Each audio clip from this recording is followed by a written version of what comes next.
ሁላችሁንም በጌታ በኢየሱስ ስም ሰላም እላችኋለሁ። የመጨረሻው ዘመን የመጨረሻው ክፍል ብሏል። የመጨረሻው ዘመን መጨረሻ የለውም። መጨረሻው እስከሚመጣ መጨረሻው ያው መጨረሻው ሲመጣ ነውና ሁሌ እያጠናኑ እየተማርነው የምንሄደው ሐሳብ ነው። ባለፈው ሳምንት እንግዲህ ለተጠየቁ ጥያቄዎች የተወሰነ ምላሽ በመስጠት ነበር ጊዜያችን ያለፈው። ነገር ግን እኔ ባዘጋጀው ትምህርት ላይ ክፍል 3 የምንለውን እሱን ዛሬ እንመለከታለን። ስለዚህ ሁለት ነገር ነው የምናደርገው። መጀመሪያ አንደኛ ተሰሎንቄና ቆሮንቶስን እናያለን። ከዛ በኋላ ደግሞ በትንሹ ሂስቶሪካል ዳሰሳ እናደርጋለን ፈጠን ብለን። ስለተጸለየ አልጸልይም ደግሜ መጽሐፍ ቅዱስ የያዝን ሰዎች አንደኛ ተሰሎንቄ ምዕራፍ 4 ከቁጥር 13 እስከ 18 ያለውን አብረን እናያለን።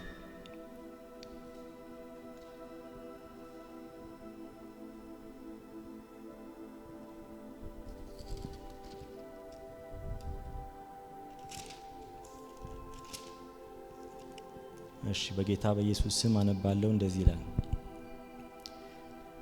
ነገር ግን ወንድሞች ሆይ ተስፋ እንደሌላቸው እንደሌሎች ደግሞ እንዳታዝኑ አንቀላፍተው ስላሉቱ ታውቁ ዘንድ እንወዳለን። ኢየሱስ እንደሞተና እንደተነሳ ካመንን እንዲሁም በኢየሱስ ያንቀላፉትን እግዚአብሔር ከእርሱ ጋር ያመጣቸዋል። እርሱ የሚለው ኢየሱስን ነው።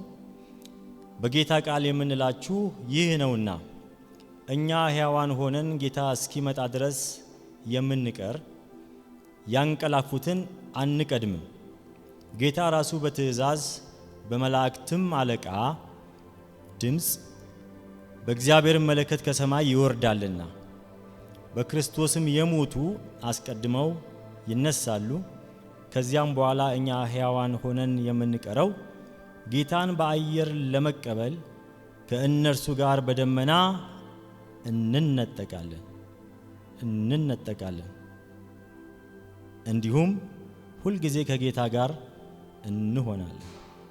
ስለዚህ እርስ በርሳችሁ በዚህ ቃል ተጽናኑ የሚል ነው። እሺ ይህን ነው የምንመለከተው። መቼም ሁላችሁም ተስፋ የምታደርጉት ቴክስት ነው። እኔም በጣም ደስ የሚለኝ የማጠናው ቆንጆ የሆነ ቴክስት ነው። የዛሬውን ሐሳቤን ግን ከመናገር በፊት በአንድ አረፍተ ነገር ቲሲስ ስቴትመንቴን አስቀምጣለሁ። አንድ ፔፐር ስትሰሩ ዲዘርቴሽን የሚሆን ኤምኤም ቲሲስ ስትሰሩ የሙሉ ቲሲሳችሁን በአንድ አረፍተ ነገር ጨምቃችሁ ታስቀምጣላችሁ። ስለዚህ የኔ ቲሲስ ስቴትመንት ለዛሬው ትምህርት በተለይ ከተሰሎንቄና ከአንደኛ ቆሮንቶስ ጋር ላለው አንደኛ ተሰሎንቄ ምዕራፍ 4 ከቁጥር 13 እስከ 18 እና አንደኛ ቆሮንቶስ ምዕራፍ 15 ከቁጥር 51 እስከ 58 ያለው የእግዚአብሔር ቃል በአውዳቸው ውስጥ ስናያቸው ስናጠናቸው የሚናገሩት ስለ አንድ ይፋዊና የመጨረሻ ምጽአት እንጂ ስለ ሁለት የተለያዩ የክርስቶስ ዳግም ምጽአቶች ወይም ደግሞ ከመከራው በፊት ስለሚደረግ መነጠቅ አይደለም። ይሄው ነው ዋናው ሐሳቡ። ይሄንን ነው ጀስቲፋይ የማደርገው ማለት ነው። እሺ ባለፈው ስንነጋገር እንግዲህ አንድ የመጽሐፍ ቅዱስ ክፍል ስናነብ ምን ማተርስ ብለናል? ኮንቴክስት ማተርስ ብለናል። ስለዚህ አሁን ኤክሲጂሳችንን ስንሰራ ኮንቴክስቱን ማየት አለብን። ሐዋርያው ጳውሎስ ይሄንን መጽሐፍ የጻፈው በቆሮንቶስ ያሉ ክርስቲያኖች ክርስቶስ ሲመጣ እንነጠቃለን ወይስ ደግሞ አንነጠቅም የሚል ስነ መለኮታዊ ግርታ ስለነበረባቸው አይደለም። ወይም ደግሞ የዳንኤል 9 ሰባው ሱባኤ የመጨረሻው ሲፈጸም ያን ጊዜ ለ7 ዓመት ቅዱሳኖች ከክርስቶስ ጋር ተነጥቀው ይሄዳሉ ወይስ አይሄዱም የሚለውም ጥያቄ አልነበረም። ታሪካዊ አውዱን ስንመለከት የተሰሎንቄ ቤተክርስቲያን አዲስ ክርስቲያኖች የሞሉባት ቤተክርስቲያን ናት። እንደምታስታውሱት ሐዋርያው ጳውሎስ በተሰሎንቄ የቆየው ለአጭር ጊዜ ነው። ለምን ያህል ጊዜ? ለ3 ሳምንት ብቻ። ጳውሎስ በተሰሎንቄ በነበረበት ጊዜ በምኩራቦች ውስጥ እየገባ ለዚች ለ3 ሳምንታት ብቻ ስለ ኢየሱስ ክርስቶስ ይናገር ነበር። መሲሁ ማን እንደሆነ፣ መሲሁ ለምን ዓላማ እንደሚመጣ፣ ያ ደግሞ መሲህ አይሁዳውያኖች የገደሉት እሱ እውነተኛው የእግዚአብሔር ልጅ ኢየሱስ ክርስቶስ እንደሆነ ያስተምራቸው ነበረ። ሐዋርያት ሥራ ምዕራፍ 17 ቁጥር 2 ላይ ሄዳችሁ ብታነቡ የጳውሎስ ቆይታ እዛ በጣም አጭር እንደነበረ፣ ከዛ በኋላ ከዛች ከተማ እንደተባረረ ቅዱሳን ጳውሎስና ሲላስን በድብቅ በምሽት ከዛ ከተማ እንዲያመልጥ አድርገው ከ3 ሳምንት ቆይታው በኋላ ያችን ከተማ ለቆ እንደሄደ እንመለከታለን። ስለዚህ እነዚህ በተሰሎንቄ የተሰባሰቡት ቅዱሳን ገና አዲስ ክርስቲያኖች ናቸው። ጥልቅ የሆነ የሥነ መለኮት ዕውቀት አልነበራቸውም። ስለዚህ ሐዋርያው ጳውሎስ ለነሱ ይጨነቃል፣ በቂ የሆነውን የክርስቶስን የወንጌል ቃል ለነሱ እንዳላስተማራቸው። አብዛኞቹ አረማውያን ነበሩ፣ የጣዖት አምልኮ የሚከተሉ ነበሩ። አንዳንዶቹም ደግሞ እግዚአብሔርን ይፈሩ ከነበሩ ከግሪክ ባክግራውንድ የመጡ ሰዎች ነበሩ። ይህ ማለት እንግዲህ የክርስትና መሰረታዊ አስተምሮ በጥልቀት ለማወቅ ገና መጀመራቸው ነበረ። አንደኛ ተሰሎንቄ ምዕራፍ 1 ቁጥር 9 ላይ ይሄንን በደንብ ታያላችሁ። ኢየሱስ ክርስቶስ ይመጣል ብሎ ሲያስተምራቸው ያላቸውን ነገር ሁሉ ሸጠው ቁጭ ብለው ማንን የሚጠብቁ ነበር? ኢየሱስን የሚጠብቁ ነበር። ብስለታቸው ገና የሥነ መለኮት ብስለታቸው አናሳ ስለነበረ ሐዋርያው ጳውሎስ ስለነሱ ይሰጋል። አንደኛ ተሰሎንቄ ምዕራፍ 3 ከቁጥር 1 እስከ 5 ሄዳችሁ ብታነቡ ቤተክርስቲያኒቷ ያለበቂ ብስለት ያለበቂ ስነ መለኮታዊ አስተምሮ ትቷት በመሄዱ ምክንያት ጳውሎስ እጅግ ተጨንቆ ነበር። ከዚህም የተነሳ ማንን ይልክላቸው ነበር? ጢሞቴዎስን። ቁጥሩን አሁን ጊዜ ስለሌለን አናነበውም። አንደኛ ተሰሎንቄ ምዕራፍ 3 ከቁጥር 1 እስከ 5 እንደው እንዳትፈተኑ እንዳትሳሳቱ ከእምነታችሁ ወደ ኋላ እንዳትሉ የሐሰት አስተማሪዎች መጥተው እናንተን ግራ እንዳያጋባችሁ እጨነቃለሁ። በመሆኑም ጢሞቴዎስን ልኮ በአዲስ እምነታቸው እንዲያበረታታቸውና እንዳይፈተኑ እንዲያጠነክርላቸው እምነታቸውን እንዲያበረታ ሲጠይቅ እንደነበረ እንመለከታለን። እንግዲህ እነኚህ ኢማቹር የሆኑት ክርስቲያኖች በመካከላቸው አንድ ችግር ተፈጠረ። መከፋፈል ጀመሩ። ስነ መለኮታዊ ጥያቄ አነሱ። ጥያቄው ምንድነው? ኢየሱስ ክርስቶስ በፍጥነት ይመጣል ብለን እያሰብን ነበረ። ጳውሎስ እንዳስተማረው የመጨረሻ ዘመን ላይ ነው ያለነው፣ እንዘጋጅ ብሏቸው ስለነበረ በቃ ያላቸውን ሸጠው ቁጭ ብለው በህብረት ሆነው እየጸለዩ ይጠብቁ ነበረ። የክርስቶስ መምጣት ግን እነሱ እንዳሰቡት አልነበረምና ከመካከላቸው አንዳንድ የሚወዷቸው ክርስቲያኖች በሞት ተለዩዋቸው። ሞቱ ማለት ነው። ማን ሳይመጣ? ኢየሱስ ክርስቶስ ሳይመጣ። ስለዚህ አሁን ስነ መለኮታዊው ጭቅጭቅ የነበረው ምንድነው? ክርስቶስ ኢየሱስ ዳግም ሳይመጣ የሞቱ የምንወዳቸው አማኞች ዕጣ ፋንታ ምንድነው? በመካከላቸው አለመግባባት እንደተፈጠረ እዚህ ክፍል ላይ ማየት ትችላላችሁ። ይህ የሚያመለክተው እንግዲህ ገና በቂ የሆነ ስለ ፍጻሜው ትምህርት ወይም ደግሞ ስለ ስካቶሎጂው በቂ የሆነ መጽሐፍ ቅዱሳዊ ትምህርት እንዳልነበራቸው የምናይበት ነው። ከዚህ የተነሳ ኢየሱስ ክርስቶስ ሲመለስ በቅርብ ይመለሳል ብለው ያመኑት ኢየሱስ ክርስቶስ ሳይመለስ ይቀር አንዳንዶቹ ምእመናን ሲሞቱ የቀሩት አማኞች እጅግ እንዳዘኑና እንደተጨነቁ ክፍሉ ይናገራል። የሞቱ ክርስቲያኖች የክርስቶስን መመለስና ከዚያም ደግሞ መመለሱን ብቻ አይደለም የሚከተለውን የዘላለም ሕይወት ያጣሉ ብለው ስጋት ገባቸው። ስለዚህ ሐዋርያው ጳውሎስ ለመመለስ የፈለገው ዋናው ነጥብ በተሰሎንቄ ቤተክርስቲያን ውስጥ በሞቱ አማኞች ምክንያት ለተፈጠረው ሐዘንና ግራ መጋባት ምላሽ መስጠት ነው። ባጭው ቴክስቱ ግራ ስለተጋቡ መልስ ይሰጣቸዋል። በጌታ ሆነው የሞቱት መጨረሻቸው ምን እንደሆነ ማበረታቻ ይሰጣቸዋል። የሐዋርያነቱን ምክር ይሰጣቸዋል። የፓስተራል የሆነውን ካውንስል ይሰጣቸዋል። ስለዚህ ቁጥሩን ሲጀምርም ቁጥር 13 ላይ ምንድነው ያላቸው? ነገር ግን ወንድሞች ሆይ ነገር ግን እህቶች ሆይ የት ያላችሁ? ተሰሎንቄ ያላችሁ በጌታ ገና አዲስ የሆናችሁ እናንተ እኮ ከአሕዛብ ትለያላችሁ። ተስፋ እንደሌላቸው እንደ አሕዛብ እንደ ሌሎች ነው የሚለው። ሄዳችሁ ኦሪጂናሉን ቴክስት ብትመለከቱ እንደ አሕዛብ ጣዖትን እንደሚያመልኩ ምን እንዳትሉ እንዳታዝኑ። ለምን? አንቀላፍተው ስላሉቱ ይሄንን ታውቁ ዘንድ እወዳለሁ እያለ እንደውም የሞቱትን ክርስቲያኖች የሞቱ አይደለም የሚላቸው። ምንድነው የሚላቸው? ያንቀላፉ።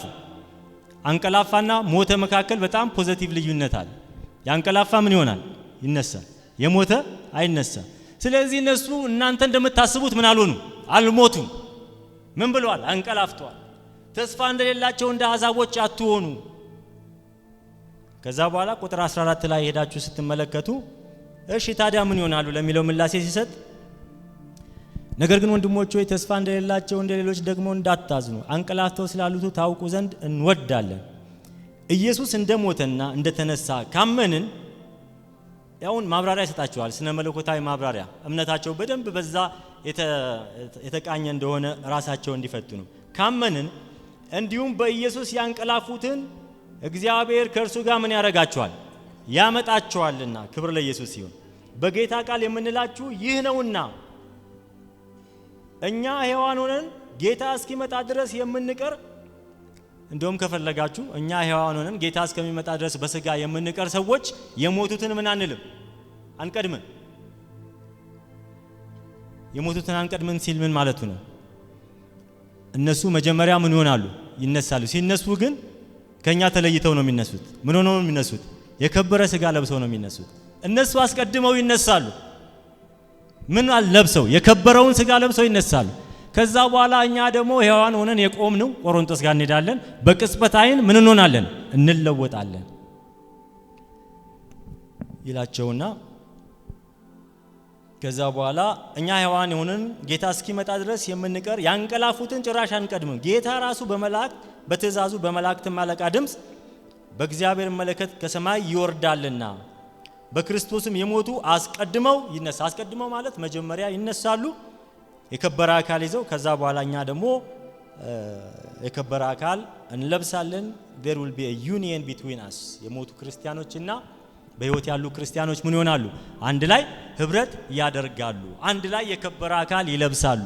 ከበደን ታገኘዋለህ፣ አለሚቱን ታገኛታለህ፣ ጫልቱን ታገኛታለህ። በጌታ ሆና ምን ከሆነች ከሞተች። አትዘኑ። እንደውም እነሱ ቪአይፒ የሆነውን ደረጃ ያገኛሉ። ቪአይፒ የትኛው ነው? መጀመሪያ የከበረ አካል መልበስ ነው። ሁላችንም የከበረ ነው አንደኛ ሁለተኛ የሚል ደረጃ የለው። እነሱ ግን አስቀድመው የከበረውን አካል ምን ያደርጋሉ? ይለብሳሉ። ከዛ በኋላ እኛ ሕያዋን ሆነን የምንቀረው ጌታን በአየር ለመቀበል ከእነርሱ ጋር በደመና እንነጠቃለን። እንግዲህ ቁጥር 17 ላይ ያለው ነው ትልቁ ጥያቄ ማለት ነው። ጳውሎስ ለጥያቄያቸው ለስጋታቸው ምላሽ ሰጥቷል። የሞቱ ሰዎች ሞተው አይቀሩም። የሞቱ ሰዎች ኢየሱስ ሲመጣ ይነሳሉ። ከዛ በኋላ እነሱ የከበረ አካል ይለብሳሉ።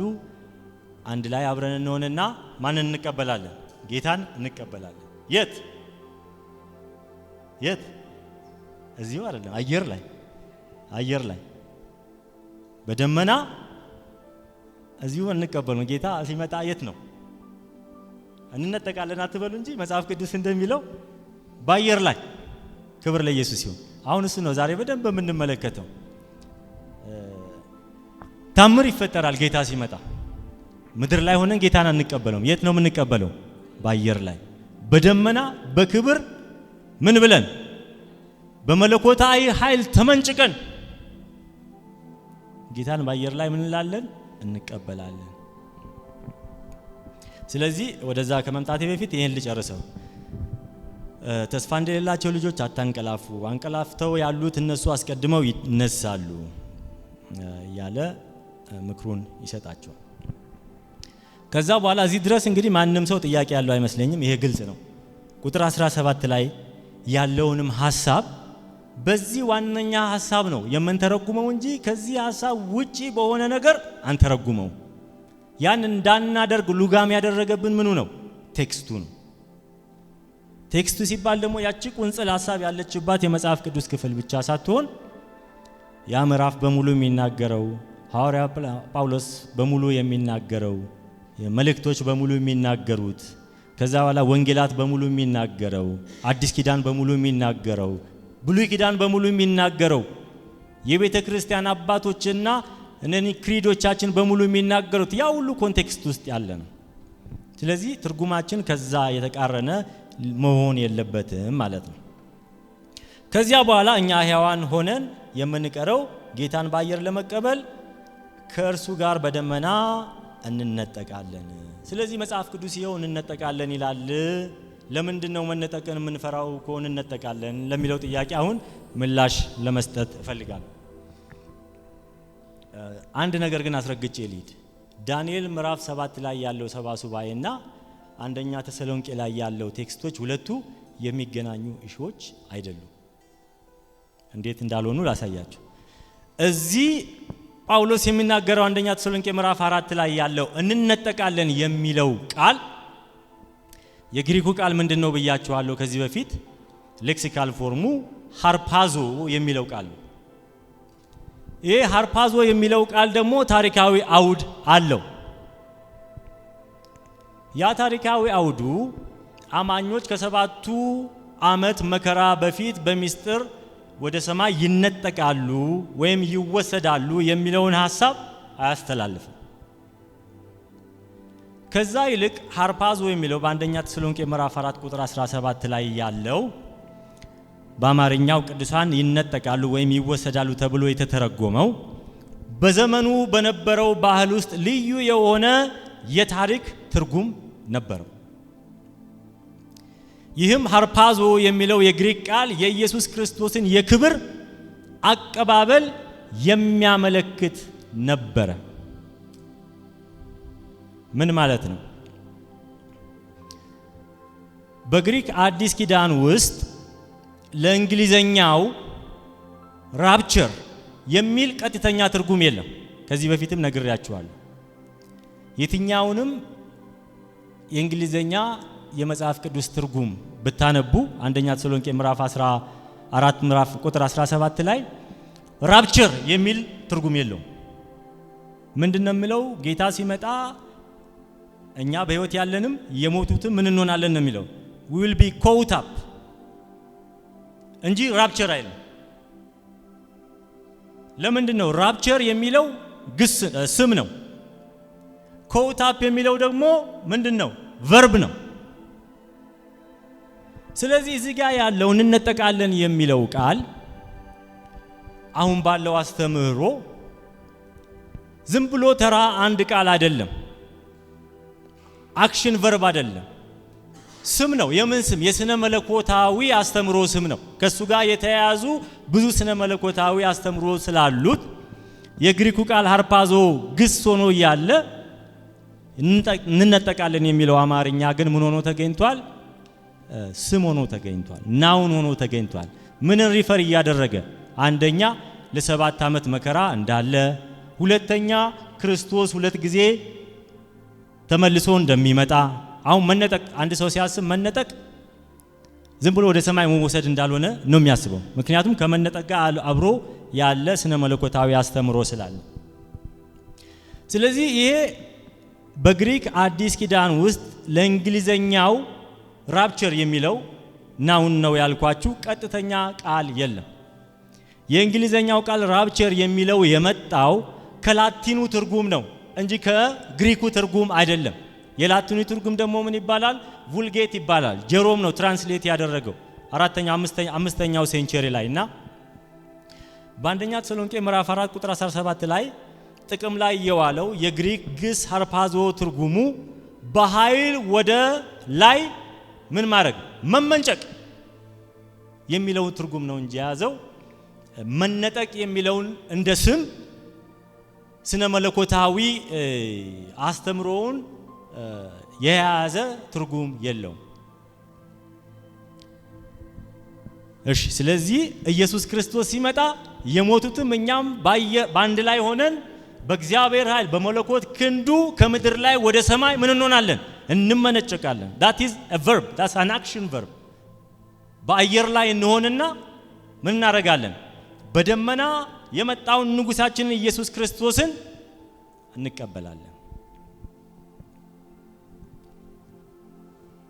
ስለዚህ በኃይል ወደ ላይ መመንጨቅን ወይም ደግሞ በኃይል ወደ ላይ ከፍ ማለትን የሚያሳይ ነው ሃርፓዞ የሚለው የግሪኩ ቃል። ስለዚህ ሃርፓዞ የሚለው ቃል በላቲኑ vulgate የተተረጎመው ራፒዩመር በሚለው ቃል ሲሆን ይህ ደግሞ ራፒዮ ከሚለው የላቲን ግስ የወጣ ነው። ስለዚህ አዲስ ኪዳን የተጠቀመው ግስ ነው። የትኛውን ግስ? ሃርፓዞ የሚለውን። ሃርፓዞ ማለት ደግሞ ወደ ላይ በኃይል መመንጨቅን፣ ወደ ላይ በኃይል ከምድር ላይ ወደ ላይ መወሰድን ልበል። ስለዚህ አዲስ ኪዳን የተጠቀሰው ግስ ነው። በኃይል ወደ ላይ የመመንጨቅ ድርጊትን ነው እንጂ ለድርጊቱ ስም የሆነውን ራፕቸር የሚለውን መነጠቅ የሚለውን ስነ መለኮታዊ አስተምሮ አይደለም። ስለዚህ አሁን ይሄ መነጠቅ የሚለውን በሁለት አይነት መልኩ ማየት አለን። አንደኛው እንደ ግስ አክሽኑን የሚያሳይ ከምድር ላይ ወደ ሰማይ ተነጥቆ በአየር ላይ ሆኖ በደመና ኢየሱስን መቀበል የሚለው እሱ ነው መጽሐፍ ቅዱስ ላይ የተጻፈው። ሁለተኛው ደግሞ መነጠቅ የሚለው ይሄ ስነ መለኮት አብሮ ያለው የሰባቱ ዓመት መከራ፣ የክርስቶስ በስውር መምጣት፣ ቅዱሳንን ወስዶ ሰባቱን ዓመት መከራ ወደ ሌላ ቦታ ማድረግ፣ ከዛ በኋላ እንደገና መምጣት፣ የሺው ዓመት መንግስትን በዛ ውስጥ ይካተታል። ከዛ በኋላ የሙታን ትንሣኤ ራሱ የሚሆነው በዚህ እይታ ሁለት ጊዜ ነው። አንደኛ ጊዜ ኢየሱስ ሲመጣ የሞቱት ክርስቲያኖች ይነሳሉ፣ ከክርስቶስ ጋር በሚስጥር አብረው ይሄዳሉ።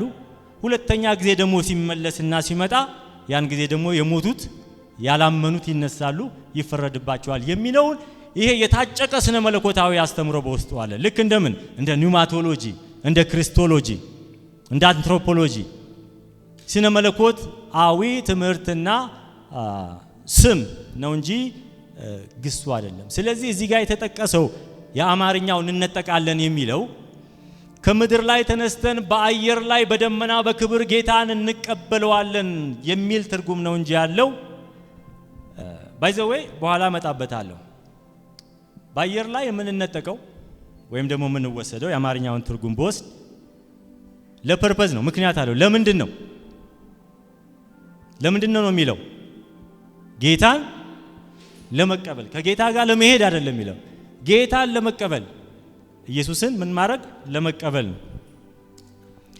እሺ፣ ስለዚህ ኢየሱስን መቀበል መነጠቅ ማለት ምን ማለት ነው የሚለው የሉትራን ቤተክርስቲያንና ታሪካዊ የክርስትና ትምህርት በዋናነት በዚህ ክፍል ላይ የሚያጎሉት ጉዳይ ይህ ክስተት ቤተክርስቲያንን ከፍርድ ዘመን በፊት በሚስጥር መውሰድን ሳይሆን ክርስቶስ ሲመለስ የሚደረግ ግርማ ሞገስ የተላበሰ በይፋ የሚታይ አቀባበል መሆኑን ነው።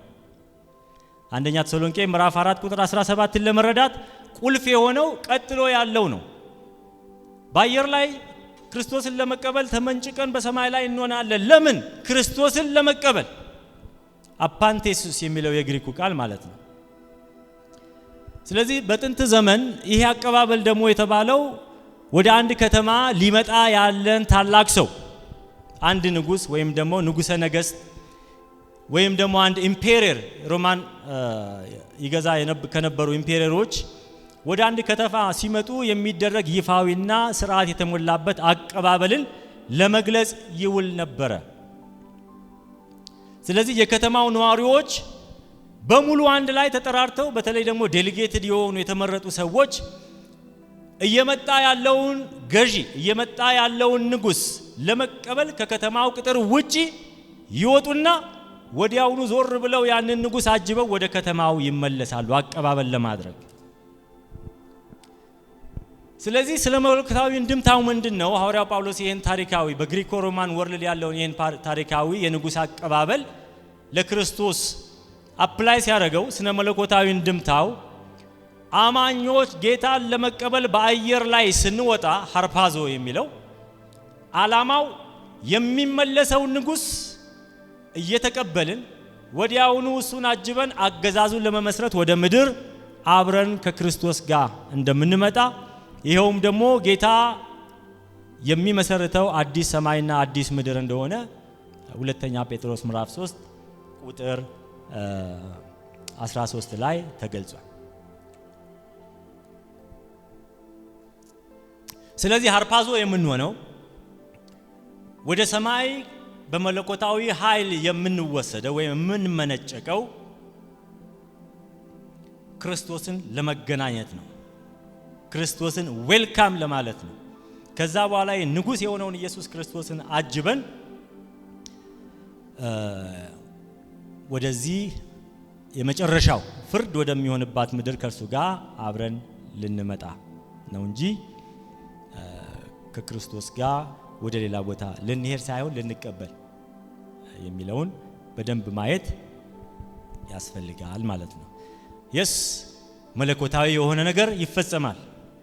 ግራቪቲ የማይቆጣጠረው የእግዚአብሔር መለኮት ቅዱሳንን የሞቱትን ከሙታን አስነስቶ ያሉትን የከበረ ሥጋ አልብሶ ከግራቪቲ በላይ ክብር ለኢየሱስ ይሁን። ምን ያደርጋቸዋል? አንዳንዶች ምን ይላሉ? ይሄ አረ ምሳሌያዊ አነጋገር ነው እንደዚህ አይሆንም ብለው የሚክዱ ሰዎች አሉ። አንክድም። ይሄን እውነት ነው። ይሄን የሚያደርገው የእግዚአብሔር መንፈስ ነው። ይሄን የሚያደርገው የእግዚአብሔር የተስፋ ቃል ነው። እግዚአብሔር እንደተናገረው ጌታ ሲመጣ የሞቱም በሕይወት ያሉም አንድ ላይ ምን ብለው ተመንጭቀው፣ ሃሌሉያ። ስለዚህ ይሄ ተነጥቀው የሚለው እዚህ ላይ ያለው ቃል ችግር የለብኝም የቱን እስካሳየ ድረስ ክርስቶስ ሲመጣ ከምድር ላይ ተመንጭቀን በአየር ላይ የምንወጣውን ድርጊት ብቻ እስካሳየ ድረስ ከዛ በኋላ ጨምሮ ለ7 ዓመት ወደ ሌላ ቦታ እንሄዳለን የሚለው ከሆነ መጽሐፍ ቅዱሳዊ አይደለም። ተሰሎንቄም አይናገርም፣ የትም አይናገርም። ይሄንን የምናገረው በትህትና ነው። ስሙኝ፣ በፖዚቲቭ እኔ ምን የማንንም ትምህርት ማንቋሸሽ አይደለም። እውነት የሆነው ወንጌል ለመናገር ነው። እውነት የሆነው ወንጌል ግን ለመናገር አላሽሞነሙንም። ሐሰት የሆነውን ነገር በገባይ መልኩ በዛ መልኩ እናገራል። የእግዚአብሔር መንፈስ ደግሞ ለሁላችን የሚያበራልን ኃይል ይሰጠናል። ስለዚህ ሃርፓዞ የሚያስተምረው የመገናኘትና ክርስቶስን የማጀብን ተግባር እንጂ በድንገት ወደ ሌላ ቦታ መሄድን አይደለም። ወደ ምድር እየመጣ ያለውን ኢየሱስን ለመቀበል ነው እንጂ በአየር ላይ የምንወጣው ለሌላ ነገር አይደለም። ስለዚህ ይሄ በግሪኮ ሮማን ባህል ውስጥ በእነሱ ዓለም ውስጥ አንድ ከፍተኛ ባለስልጣን ንጉስ፣ ገዢ ወይም ደግሞ ኢምፔሪየር ወደ ከተማ ሲመጣ የከተማው ነዋሪዎች ከከተማው ወደ ውጪ ይወጣሉ። ዋናው ዓላማ ንጉሱን ባለስልጣኑን ምን ማድረግ ነው? መገናኘት ብቻ ሳይሆን ወዲያውን ወደ ከተማው ማስገባት፣ አጅቦ እሱን መመለስ ነበር። ስለዚህ ንጉሱ ወደዛ ከተማ ስለሚመጣ ተቀባዮቹ ወደ ሌላ ቦታ አይሄዱም። ነገሮቹን በሙሉ አሳምረው አመጣጡን ዌልካም ለማለት ተዘጋጅተው ንጉሱን ወስደው ወደ ቤታቸው ወይም ወደ ከተማው ያመጡታል። ይሄ በግሪኮ ሮማን ወርልድ ብዙ ሊትሬቸሮች የሚናገሩት ነው። እሺ እሱን አክሰስ ማድረግ ካልቻልን ይሄ የግሪኮ ሮማን ወርልድ ባህል ብቻ ሳይሆን የማንም ባህል ነበር፣ የአይሁዳውያንም ባህል ነበር። ታስታውሳላችሁ ጌታችን ኢየሱስ ክርስቶስ ለመሰቀል ወዴት ሄደ? ወደ ኢየሩሳሌም ሲሄድ ህዝቡ ንቅል ብሎ ወጣ። ምን ይዞ? የዘንባባ ቅጠል ይዞ። ከየት ወጡ? ከኢየሩሳሌም ወጡ።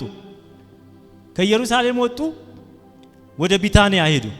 ለምንድን ነው? የሚመጣውን ንጉስ ተቀብለው ሆሳና በእግዚአብሔር ስም የሚመጣ የተባረከ ነው እያሉ ንጉሳቸው ወዴት ይዘውት ሄዱ? ወደ ኢየሩሳሌም፣ የዘንባባ ዝንጣፊ ይዘው። ከዚያም አጅበውት ወደ ከተማይቱ አስገቡት። ስለዚህ ይህ ክስተት የዚያን ዘመን አቀባበል ስርዓት በትክክል የሚያሳይ ነው። በንጽጽር ማየት እንችላለን። የአንደኛው ምጣት የክርስቶስ ኢየሱስ በሆሳና ጊዜ የመጣው ቦታው ቅድም እንዳልኳችሁ በደብረ ዘይት ተራራ አጠገብ ነው። ከየት ውጪ? ከኢየሩሳሌም ከተማ ውጪ በቤተ ፋጌና በቤታንያ አቅራቢያ ወዳለች ከከተማ ውጪ ንጉሳቸውን ለመቀበል ወጡ። ድርጊታቸው ምንድን ነበረ? የኢየሩሳሌም ሕዝብ ንጉሳቸውን ከከተማ ወጥተው ተቀብለው ወዴት ማስገባት ነው? አብረውት ወደ ከተማው መመለስ ነበር። ዓላማው ደግሞ ኢየሱስን እንደ ተስፋው ንጉስ እንደ መሲህ በክብር ምን ለማድረግ ነው? ለመቀበል ነበር። ልክ እንደዚሁ ሁለተኛው መምጣቱ ላይ የከበረው ንጉስ እዚህ ተሰሎንቄ ላይ እንዳለ ቁጥር 17 ላይ አሁን ኢየሱስን የምንቀበለው በቤተ ፋጌ ወይም ደግሞ በቢታንያ ሳይሆን ቦታው የት ነው? ምድር ላይ ሳይሆን የት ነው? አየር ላይ ነው። ክብር ለኢየሱስ ይሁን። ስንት ሜትር ነው ወደ ላይ? አላቅም። ስፋቱ ምን ያህል ነው? አላቅም። ምድር ላይ ግን እንደማን ነው ይናገራል። የት? በአየር ላይ። አየር ላይ ነው። ወደ መንግስተ ሰማያት ቀረብ ይላል ወይስ አይቀርብም የሚለው ነገር እኔ መልስ ልሰጥ አልችልም። መጽሐፍ ቅዱስ ግን የሚለው አሁን ኢየሱስ ሲመጣ እንደ ድሮ ኢየሩሳሌም ዙሪያ ኢየሩሳሌም አካባቢ ቢታንያ ወይም ደግሞ በተራራው በደብረ ዘይት ተራራ አጠገብ ሳይሆን በአየር ላይ ይመጣል። ክብር ለኢየሱስ ይሁን። ድርጊቱ ደግሞ ምንድነው? ክርስቲያኖች የትኞቹ? የሞቱት፣ የተነሱት፣ የከበረ አካል የለበሱት፣ በህይወት ያሉት፣ ይሄ የሚበሰብሰው ስጋቸው የማይበሰብሰውን የለበሱት ጌታ ኢየሱስ ክርስቶስን በአየር ላይ ለመቀበል ምን ይሆናሉ? ይመነጨቃሉ እንበለው ወይስ አሁን ይሄኛው ከገባን ይነጠቃሉ የሚለው ማያስፈራንም፣ ችግር የለው። ይነጠቃሉ ሲሆን ግን ግስ ይሆንና ከኋላው የሚመጡ ስነ መለኮታዊ ትምህርቶች ስላሉት ከመጽሐፍ ቅዱስ ትምህርት ውጪ ስለሚሆን ነው ያን ለመጠቀም የማልደፍረው። ስለዚህ ምን ይሆናሉ? በአየር ላይ ከምድር ላይ በመለኮት ኃይል ተመንጭቀው ሌላስ ተንሳፈው እንበለው ግራቪቲን አልፈው የፈለገው በሉት በአየር ላይ ነው። ምን ለማድረግ? ክርስቶስን ለመቀበል። ዓላማው የመጀመሪያው ምንድነው? ይሄ የምድሩን መሲህ ንጉስ ይሆናል በስጋ ስልጣን ይሰጠናል ብለው ያሰቡትን መሲህ ለመቀበል ነበር። ይሄኛው ግን ዓላማው ልክ እንደ ጥንቱ ያቀባበል ስነ ስርዓት ሁሉ የእግዚአብሔር ሕዝብ የሚመጣውን ንጉስ ተቀብለው ወደ መጨረሻው መዳረሻው ወደ ምድር በክብር ማስገባት ነው። ይሄኛው አመጣጥ ግን ሎካል አይደለም። ምንድነው? ዩኒቨርሳል ነው። ክብር ለኢየሱስ ይሁን። ዓለም ሁሉ ያዩዋል፣ የወጉት ሁሉ ያዩታል፣ ጉልበት ሁሉ ይንበረከክለታል፣ ምላስ ሁሉ ጌትነቱን ይናገርለታል። ታላቅ የሆነ መለከት ድምጽ ይነፋል። ያ ጌታ ሲመጣ ዩኒቨርሳል ነው። ክብር ለጌታ ይሁን። ይሄ ደግሞ አመጣጡ የሚደጋገም አይደለም። እንደ ምድራዊ ንጉስ የሚደጋገም ሳይሆን ለአንዴና ለመጨረሻ ጊዜ። ክብር ለኢየሱስ ይሁን። ምንም ደጋግሞ የሚያስመጣው ስነ መለኮታዊ ጀስቲፊኬሽንም የለም፣ ኤክሲጄቲካሊ ኤቪደንስም የለም፣ ታሪካዊ ነገርም የለም። ስለዚህ ኢየሱስ አንድ ጊዜ ዩኒቨርሳሊ ይመጣል። አመጣጡም ደግሞ ለአንዴና ለመጨረሻ ጊዜ ነው። ስለዚህ በአንደኛ ተሰሎንቄ ምዕራፍ 4 ላይ ጳውሎስ ሃርፓዞ የሚለውን ቃል ሆነ ብሎ ይህ የተለመደ አውድ በእነሱ ኮንቴክስት ውስጥ አንደርስታንድ እንዲያደርጉት ተጠቅሷል። ስለዚህ ክርስቶስ የሚወርደው አሁን በግልጽ ነው። በታላቅ ትእዛዝ ቃል፣ በመላእክት አለቃ ድምጽ፣ በእግዚአብሔር መለከት ቁጥር 16 ላይ እንዳየ ነው። ስለዚህ ይህ አመጣጡ ምን አይደለም? ሚስጥራዊ አይደለም። ሚስጥራዊ መነጠቅን የሚያሳይ ሳይሆን ልክ እንደ ጦርነት አዋጅ ያህል ግልጽና በኃይለኛ ክስተት መሆኑን መጽሐፍ ቅዱስ በግልጽ ይናገራል። ስለዚህ በአየር ላይ መገናኘት ወይም ደግሞ ሃርፓዞ የሚለውን ኮታፕ ብለን ብንተረጉመው የሚለው ቃል የሚያሳየው በመጀመሪያው ዘመን ንጉስን ለመቀበል እንደወጣው ህዝብ የሞቱትም የተነሱትም አማኞች በአየር ላይ ሆነው ጌታቸውን ምን ያደርጉታል? ይቀበሉታል። ከዛ ወደ ምድር ይመለሳሉ እንጂ ወደ ሰማይ በሚስጥር አይወሰዱም ማለት ነው። አንደኛ ቆሮንቶስ ላይ ያለውንም ቴክስት ስንመለከት ከቁጥር 51 እስከ 52 ሪዘረክሽን በአንድ አፍታ የሰውነት መለወጥ እንዳለ እንደሚናገር በዛው አንድ ጊዜ ይህ ደግሞ የሚሆነው በመጨረሻው መለከት ድምጽ እንደሆነ የመጨረሻው መለከት ደግሞ ከሙታን መነሳት ጋር የተያያዘ እንደሆነ የመጨረሻው ከሆነ ደግሞ ከመከራው በኋላ ተጨማሪ መለከቶችና ክስተቶች ሊኖሩ እንደማይችሉ ግልጽ ነው። መለከት የሚነፋው አንዴ ነው። ከዛ በኋላ መጨረሻው ቆሮንቶስ ላይ የመጨረሻው መለከት ይነፋል ይላል።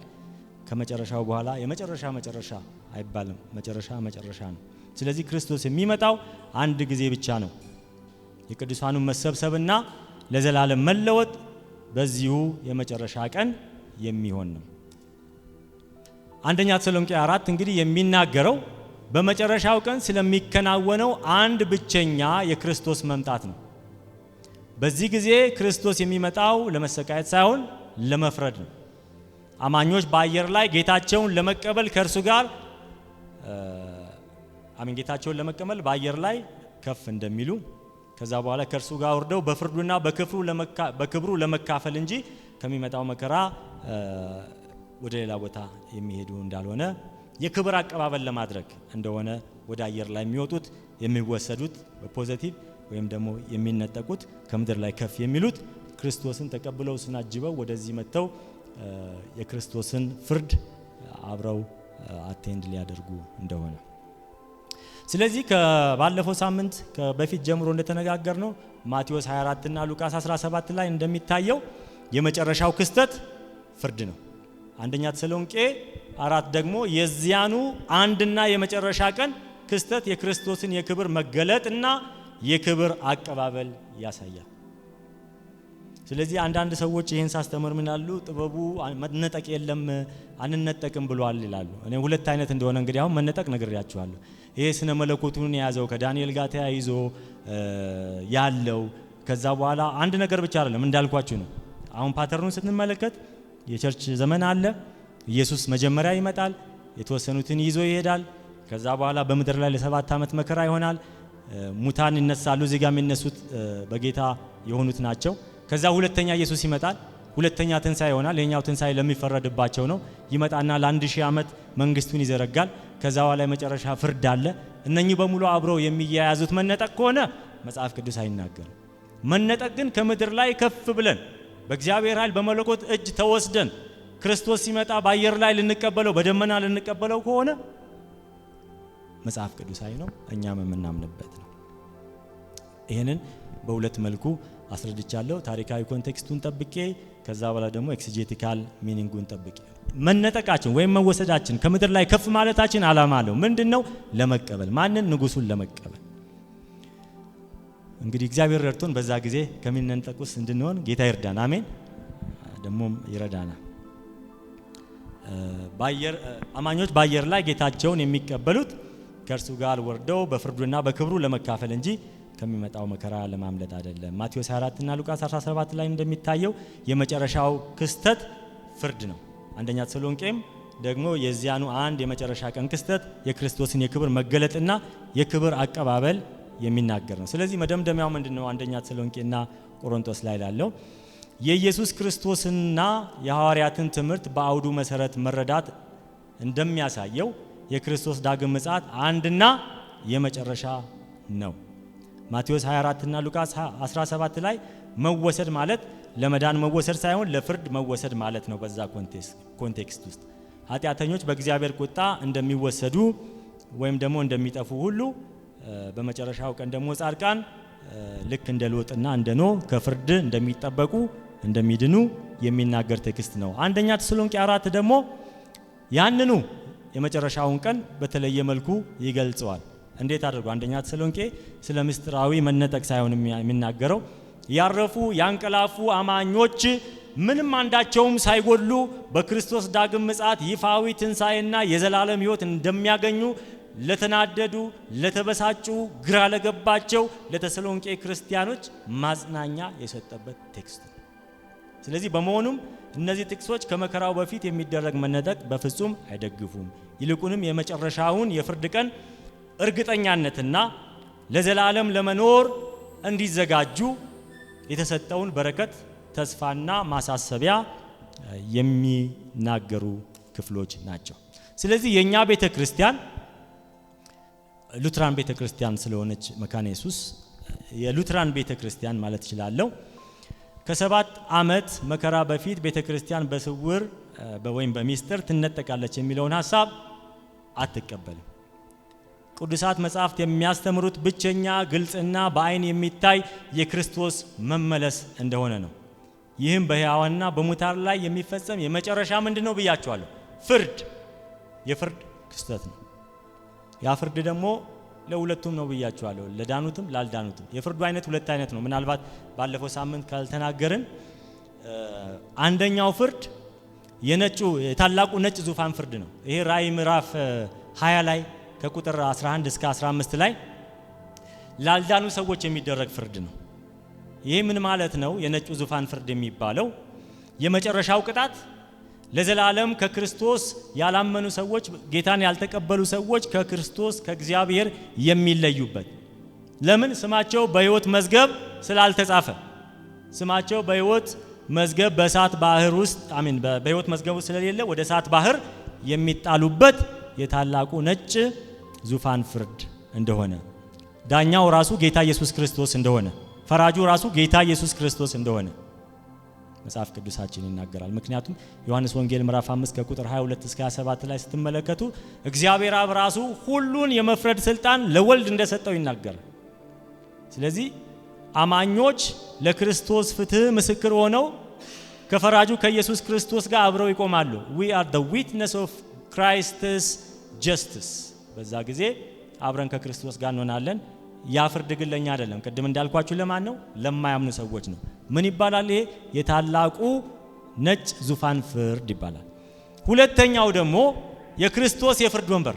የክርስቶስ የፍርድ ወንበር የሚለው ደግሞ ሁለተኛ ቆሮንቶስ ምዕራፍ 5 ቁጥር 10 ላይ እንደምናየው ለዳኑ ሰዎች የተዘጋጀ ፍርድ ነው። ይሄ ለክርስቲያኖች ከዘላለም ኩነኔ ጋር የተያያዘ ነገር አይደለም። ምክንያቱም እግዚአብሔር በእኛ ላይ የነበረውን ያን የዘላለም ፍርድ የዘላለም ገሃነም በክርስቶስ ላይ ስላደረገ በነጩ ዙፋን ፍርድ ላይ አንቀመጥም፣ ድነናል። ይሄኛው ፍርድ ግን ሮሜ ምዕራፍ 1 8 ቁጥር 1 ላይ እንደሚናገረው እኛ ያኛው ፍርድ እንደሌለብን ይናገራል። እንግዲህ በክርስቶስ ኢየሱስ ላሉት አሁን ምን የለባቸው? ኩነኔ የለባቸው። የክርስቶስ የፍርድ ወንበር አንድ አማኝ ከዳነ በኋላ በሕይወቱ ያከናወናቸውን ስራዎች፣ አገልግሎቶቹ የሚፈተሽበት የፍርድ አይነት ነው። ለዘላለም ከመጥፋት ጋር ወይም ከዘላለም ሕይወት ጋር የተያያዘ አይደለም። ስለዚህ አሕዛቦች በክርስቶስ ወንበር የፍርድ ወንበር ፊት አይቀመጡም። ክርስቲያኖች ደግሞ በመጨረሻው በነጩ ዙፋን ፍርድ ፊት አይቀመጡም። ሁላችን የምንፈረደው በተለያየ ነው። ሁለተኛ ቆሮንቶስ ምዕራፍ 5 ቁጥር 10 ላይ እንደዚህ ይላል። ለምን እኛ በክርስቶስ የፍርድ ወንበር ፊት እንደምንቀመጥ ሲናገር መልካም የሰራነው ነገር መልካም ቢሆን ወይም ክፉ እንዳደረግነው እያንዳንዱ በስጋው የተሰራውን በብድራት ይቀበል ዘንድ ሁላችን በክርስቶስ በፍርድ ወንበር ፊት ልንገለጥ ይገባናልና። ከዛ አንደኛ ቆሮንቶስ ምዕራፍ 3 ከቁጥር 15 እስከ 14 ስትመለከቱ ይህን ፍርድ እንደ እሳት ይገልጸዋል። እሳቱ እንግዲህ የሰራነውን ነገር ስራችንን ጥራቱን ምን ያደርጋል? ጥራቱን ይፈትናል። የሰራነው ስራ ያገለገልነው አገልግሎት አንድን ደግሞ ስራ ስንሰራ ሞቲቬሽን አብሮ አለው አይደል? ሞቲቭ ምንድነው የሚለውም አብሮ ይመረመራል። ያ በሙሉ በወርቅ መስራታችን ወይ በብር መስራታችን ወይም ደግሞ በከበረ ድንጋይ መስራታችን ይፈተናል። እንደዛ ከሆነ በምን ውስጥ ያልፋል? በእሳት ውስጥ ያልፋል። በእንጨት ከሆነ በሳር ከሆነ በአገዳ ከሆነ ደግሞ ምን ይሆናል? ይቃጠላል። ስለዚህ በምድራዊ በስጋ ውስጥ ሳለን የሰራናቸው ስራዎች በሙሉ አገልግሎታችን፣ ተግባሮቶቻችን፣ ሞቲቫችን በሙሉ ይፈተናሉ። ስራዎቹ የማይረቡ ከሆኑ ተቃጥለው ይጠፋሉ። ወይም ተቃጥለው ከጠፉ አማኙ ሽልማቱን ምን ያደርጋል? ያጣል። እግዚአብሔር ከዛ ይጠብቀን። አሜን። አንዳንድ ሰው ምን በቃ ችግር እኔ ዋናውን ካገኘው የኛው ይቀርብኝ ሲልና እንደፈለገ ይኖራል። እንደፈለጉ ከኖሩ ዋናውንም ማጣት ይቻላል። ለምን? ክርስቶስ አፖስቶስ ያለ ብያቸዋል። እስከ መጨረሻው የጸና ብቻ ነው የሚድነው። ያልዳነ ሰው አመለካከት ነው እንደፈለገው ለመኖር ለራሱ ጀስቲፊኬሽን የሚሰጠውና ስለዚህ አንድ አማኝ ስራዎቹ የማይረቡ ከሆኑ ተቃጥለው ከጠፉ አማኙ ሽልማቱን ያጣል። እርሱ ራሱ ግን ምን ይሆናል? ለዘላለም ሕይወት ይድናል። ሆኖም ግን የሚድነው በእሳት እንደገባ ሰው ይሆናል ነው። ይህን አንደኛ ቆሮንቶስ ምዕራፍ 3 ላይ ማየት እንችላለን። ስለዚህ ይሄ ነው ተሰሎንቄ ላይ ያለው። ሰዓቴ እየሄደ ስለሆነ ቶሎ ቶሎ ብዬ የሚቀጥለውን ደግሞ ነገር ልናገር። ከመከራው በፊት መነጠቅ የሚለው በቀደሙት የቤተ ክርስቲያን አባቶች እይታ እንዴት ነበረ ለሚለው አጫጭር መልሶችን እየሰጠው መሄድ እፈልጋለሁ። አንደኛ የመጀመሪያው አባቶች ዘመን ስንል እንግዲህ ከአንደኛው ዓመተ ምህረት ጀምሮ እስከ 5ኛው ዓመተ ምህረት ያለውን ነው። እነሱ ከክርስቶስ በኋላ በመጀመሪያዎቹ ምዕተ ዓመታት ከመከራው በፊት ክርስቲያኖች በድንገት ወደ ሰማይ ይነጠቃሉ የሚለውን ትምህርት ሰምተውትም አያውቁም። አንዳቸው ጀስቲንን በለው ምንድነው ኤራኔስን በለው ተርቱሊያንን በለው እነኚህ እርሊዎቹ ናቸው። ከዛ በኋላ እነ ዩሲቢየስን በላቸው። ይሄ ሰሜን አፍሪካዊ ደግሞ ማን ነው? ኦግስቲን በለው ጠርጢሊዮስ ነው በአማርኛ ማን ነበር? ጠርጢሊዮስ ተርቱሊያን መሰለኛ። አውግስጦስ ጥሯቸው፣ የፈለጋችሁን ጥሯቸው። አንዳቸውም ከመከራው የሰባው ሱባኤ ገና ይፈጸማል፣ 7 ዓመት እንነጠቃለን የሚለውን ትምህርት አያውቁትም። ሌሎች ትምህርቶች አሉ። አሁን ስለ ሺው ዓመት መንግስት እንመጣለን። በመካከላቸው መከፋፈል አለ። ስለ ሺው ዓመት መንግስት ስለ መነጠቅ ግን ከመራን አንዳቸውም በዚህ ትምህርት ላይ ምንም ነገር አልተናገሩም። ቅድም ብያለሁ። ክሊመንት አለ፣ ጀስቲን ማርታየር አለ፣ ኢራኒየስ አለ፣ ተርቱሊያን። እነዚህ ትልልቅ አባቶች የምንላቸው ስለ ክርስቶስ ሁለተኛ ምጽአት በሚያስተምሩበት ጊዜ ባይዘዌ ኢግኖራንት ሆኖ አይደለም፣ ስለ ክርስቶስ ዳግም መምጣት በሚያስተምሩበት ጊዜ ለ7 ዓመት እንነጠቃለን የሚለው ትምህርት ይሿቸው አልነበረም። አንዳቸውም አላነሱትም። አንብቤ እስካሁን ድረስ ካነበብኩት ውስጥ ማለት ነው። አንብቦ ያገኘ ሰው ካለ ሊያካፍለኝ ይችላል። ስለዚህ ከነሱ በኋላ ደግሞ እንግዲህ የነሱ ትምህርትም በኋላ የተቃኘው በምንድነው? በኢኩሜኒካል ክሪድስ በሚባለውና ሶስቱ ዋና ዋና የእምነት መግለጫዎች አፖስትልስ ክሪድ፣ ናይሲያን ክሪድ እና አታናሲያን ክሪድ የሚባሉት ስለ መነጠቅ ወይም ስለ ራፕቸር አላስተማሩም። ስለ መጨረሻው ዘመን አስተምረዋል። እንግዲህ እነኚህ ሶስቱ ዓለም አቀፍ የእምነት መግለጫዎች ሁሉም አብያተ ክርስቲያናት የሚቀበሏቸው የጥንት ቤተ ክርስቲያን የክርስቶስን ሁለተኛ ምጽአት እንደ አንድ ወጥነት ያለው በአንድ ጊዜ የሚከሰት ክስተት እንደሆነ አጠናክረው አስተምረዋል፣ ጽፈዋል፣ ተናግረዋል። እንግዲህ ይህ ትምህርት በእምነት መግለጫ ውስጥ አለመኖር የጥንት ክርስቲያን አባቶች ስለ ከመከራው በፊት በድንገት መነጠቅ ወይም ደግሞ የተከፋፈለ የመጨረሻ ዘመን ተከታታይ ክስተቶች በውይይት ውስጥ ወይም በክርክራቸው ውስጥ እንዳልገባ የሚያሳይ ነው። ክርስቶስ አንዴ ነው የሚመጣው፣ ሁለቴ ነው የሚመጣው፣ ሶስቴ ነው የሚመጣው የለም። የሙታን ትንሣኤ አንዴ ነው ሁለቴ ነው የለም። ኢየሱስ አንዴ ይመጣል።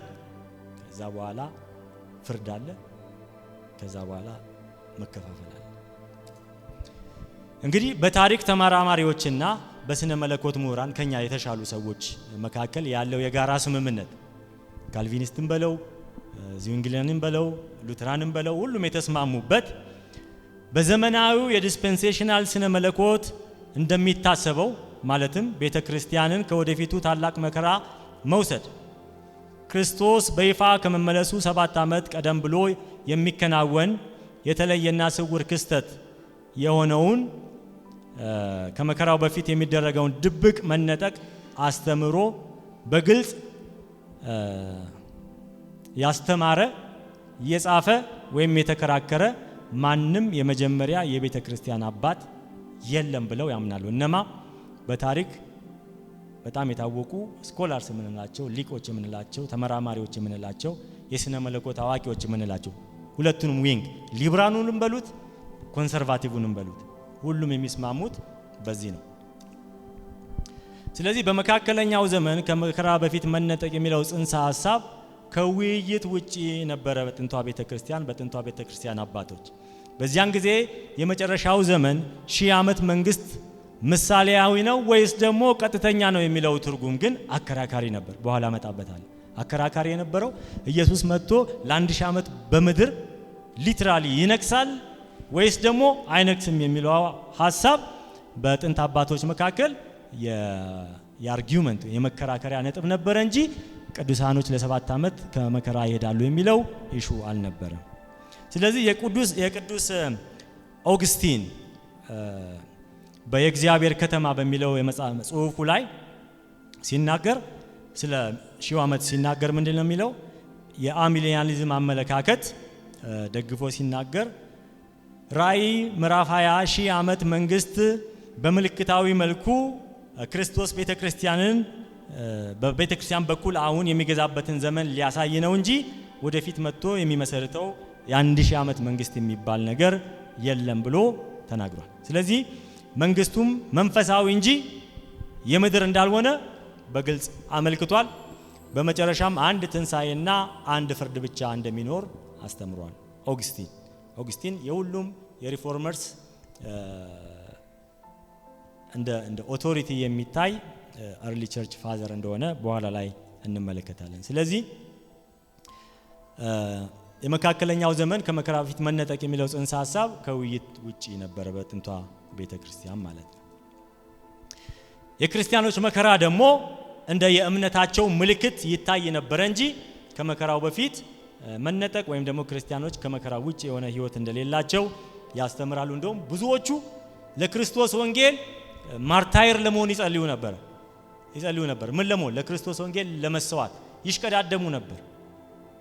ብዙዎቹም እንደምታውቁት ተሰውተዋልና እንደፈለጉት ለወንጌል የተሰዉ ሰዎች ናቸውና መከራን እንደ ክርስቲያን የወንጌል ጥሪ አካል አድርገው ይመለከታሉና የክርስቲያን መከራን መቀበል የደቀ መዝሙርነት ምልክት ነበር። ከዚያም የክርስቶስ መመለስና የመጨረሻ ፍርድ እንደሚከተል ማየት እንችላለን። ስለዚህ የ1000 ዓመት መንግስት ምሳሌያዊ እንዲሁም ደግሞ የክርስቶስ መመለስና የመጨረሻው ፍርድ በአንድነት የሚከናወን አንድ ነጠላ ክስተት ነው።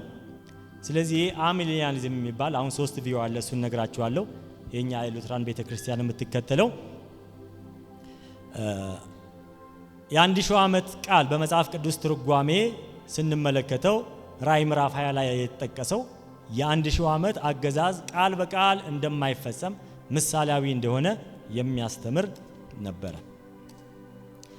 ስለዚህ በመካከለኛው ዘመን የቅዱስ ኦግስቲንን ቀጥተኛ ጥቅስ ከመጽሐፉ ላይ ቢወስድ እንደዚህ ብሏል። ምዕራፍ 20ን በተመለከተ ስለ 1000 ዓመት ሲናገር ቤተክርስቲያን አሁን የክርስቶስ መንግስት ናት፣ የሰማይም መንግስት ናት።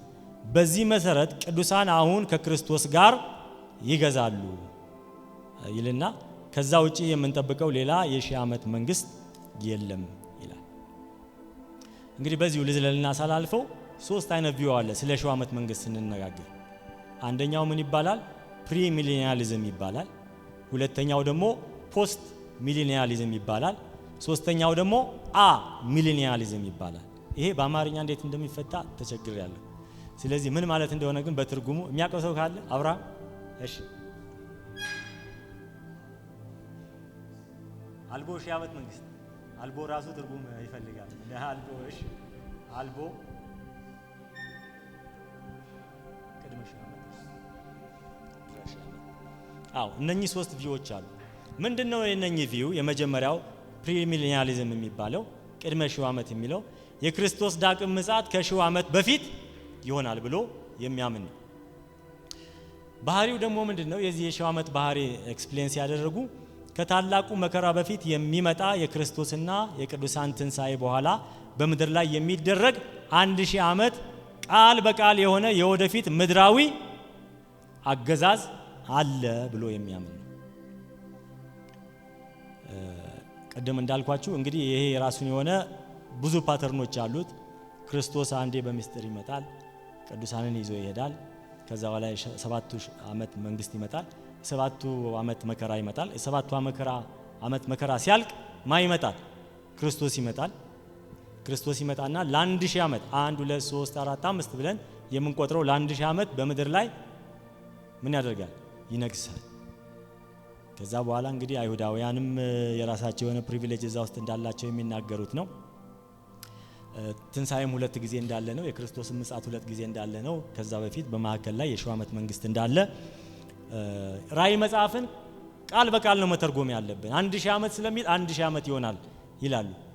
144ቱን ደግሞ ስንት ምን እንደሚሉ ራሳቸው ይናገራልና ሞስትሊ ያንን እነኚህን መጽሐፎች አፖካሊፕቲክ ሊትሬቸር የምንላቸውን የሚተረጉሙት ቃል በቃል ነው። ከነሱ ትምህርት ጋር እስከሄደ ድረስ እነሱን ትምህርት የማይስማማ ሆኖ ሲቀር ደግሞ እንደገና ወደ ሲምቦሊካል ኢንተርፕሪቴሽን ይሄዳሉ። ለምን ይሄን እንደሚያደርጉ እነግራቸዋለሁ። የራሳቸው መጽሐፍ ቅዱስ ስላላቸው ነው። በ19ኛው ሴንቸሪ በ20ኛው ሴንቸሪ የተጻፈ መጽሐፍ ቅዱስ አላቸው፣ የራሱ ትርጉም ያለው ማለት ነው። ስለዚህ ፕሪሚሊኒያሊዝም ምንድነው የሚሉት?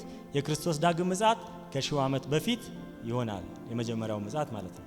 ከዛ በኋላ መከራ አለ፣ ከዛ 1000 ዓመት መንግስት አለ፣ እንደገና የመጨረሻ ክርስቶስ ይመጣና ፍርድ ይሆናል የሚል ነው። ይህን የሚደግፉ የቤተ ክርስቲያን አባቶች አሉ፣ በኋላ ጠቅሳቸዋለሁ። ከዛ ሁለተኛው ደግሞ ፖስት ሚሊኒያሊዝም።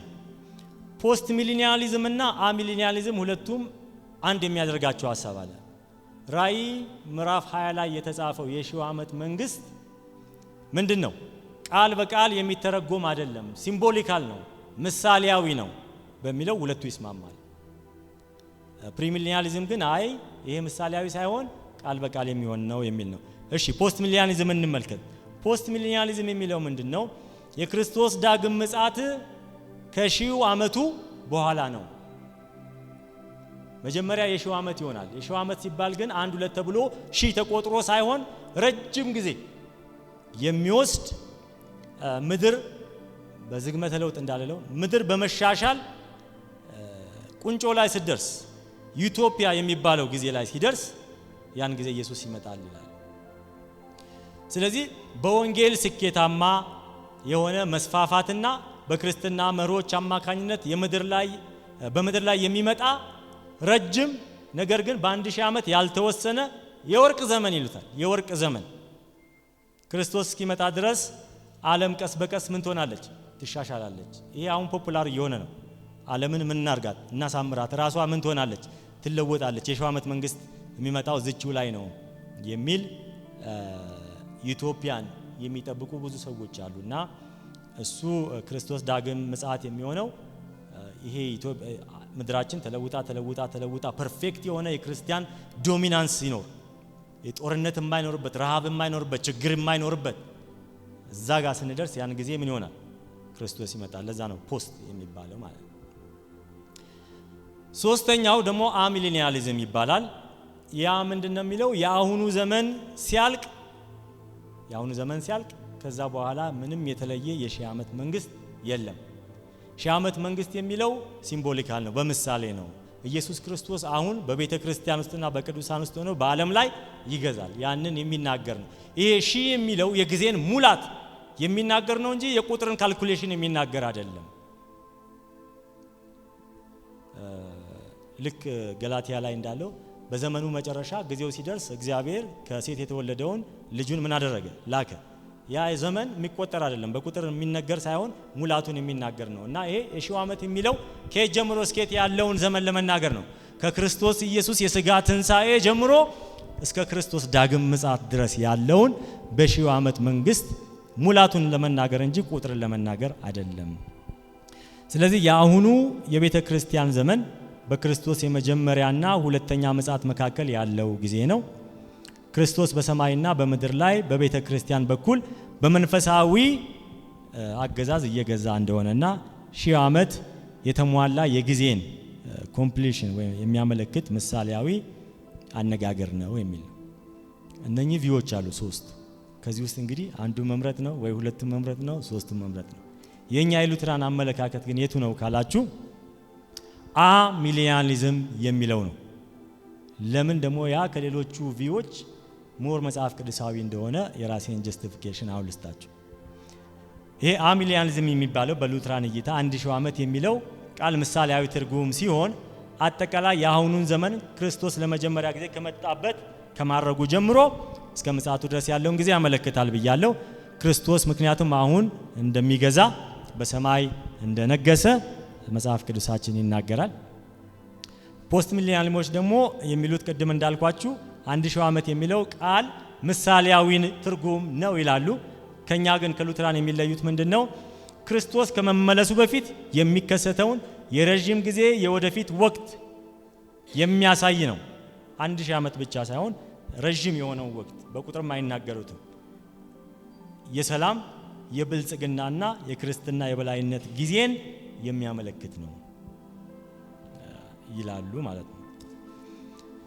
እንግዲህ የጥንቷ ቤተ ክርስቲያን ስለዚህ ሺው ዓመት መንግስት ሲነሳ በጥንት የቤተ ክርስቲያን አባቶች መካከል የተለያየ ቪው አለ።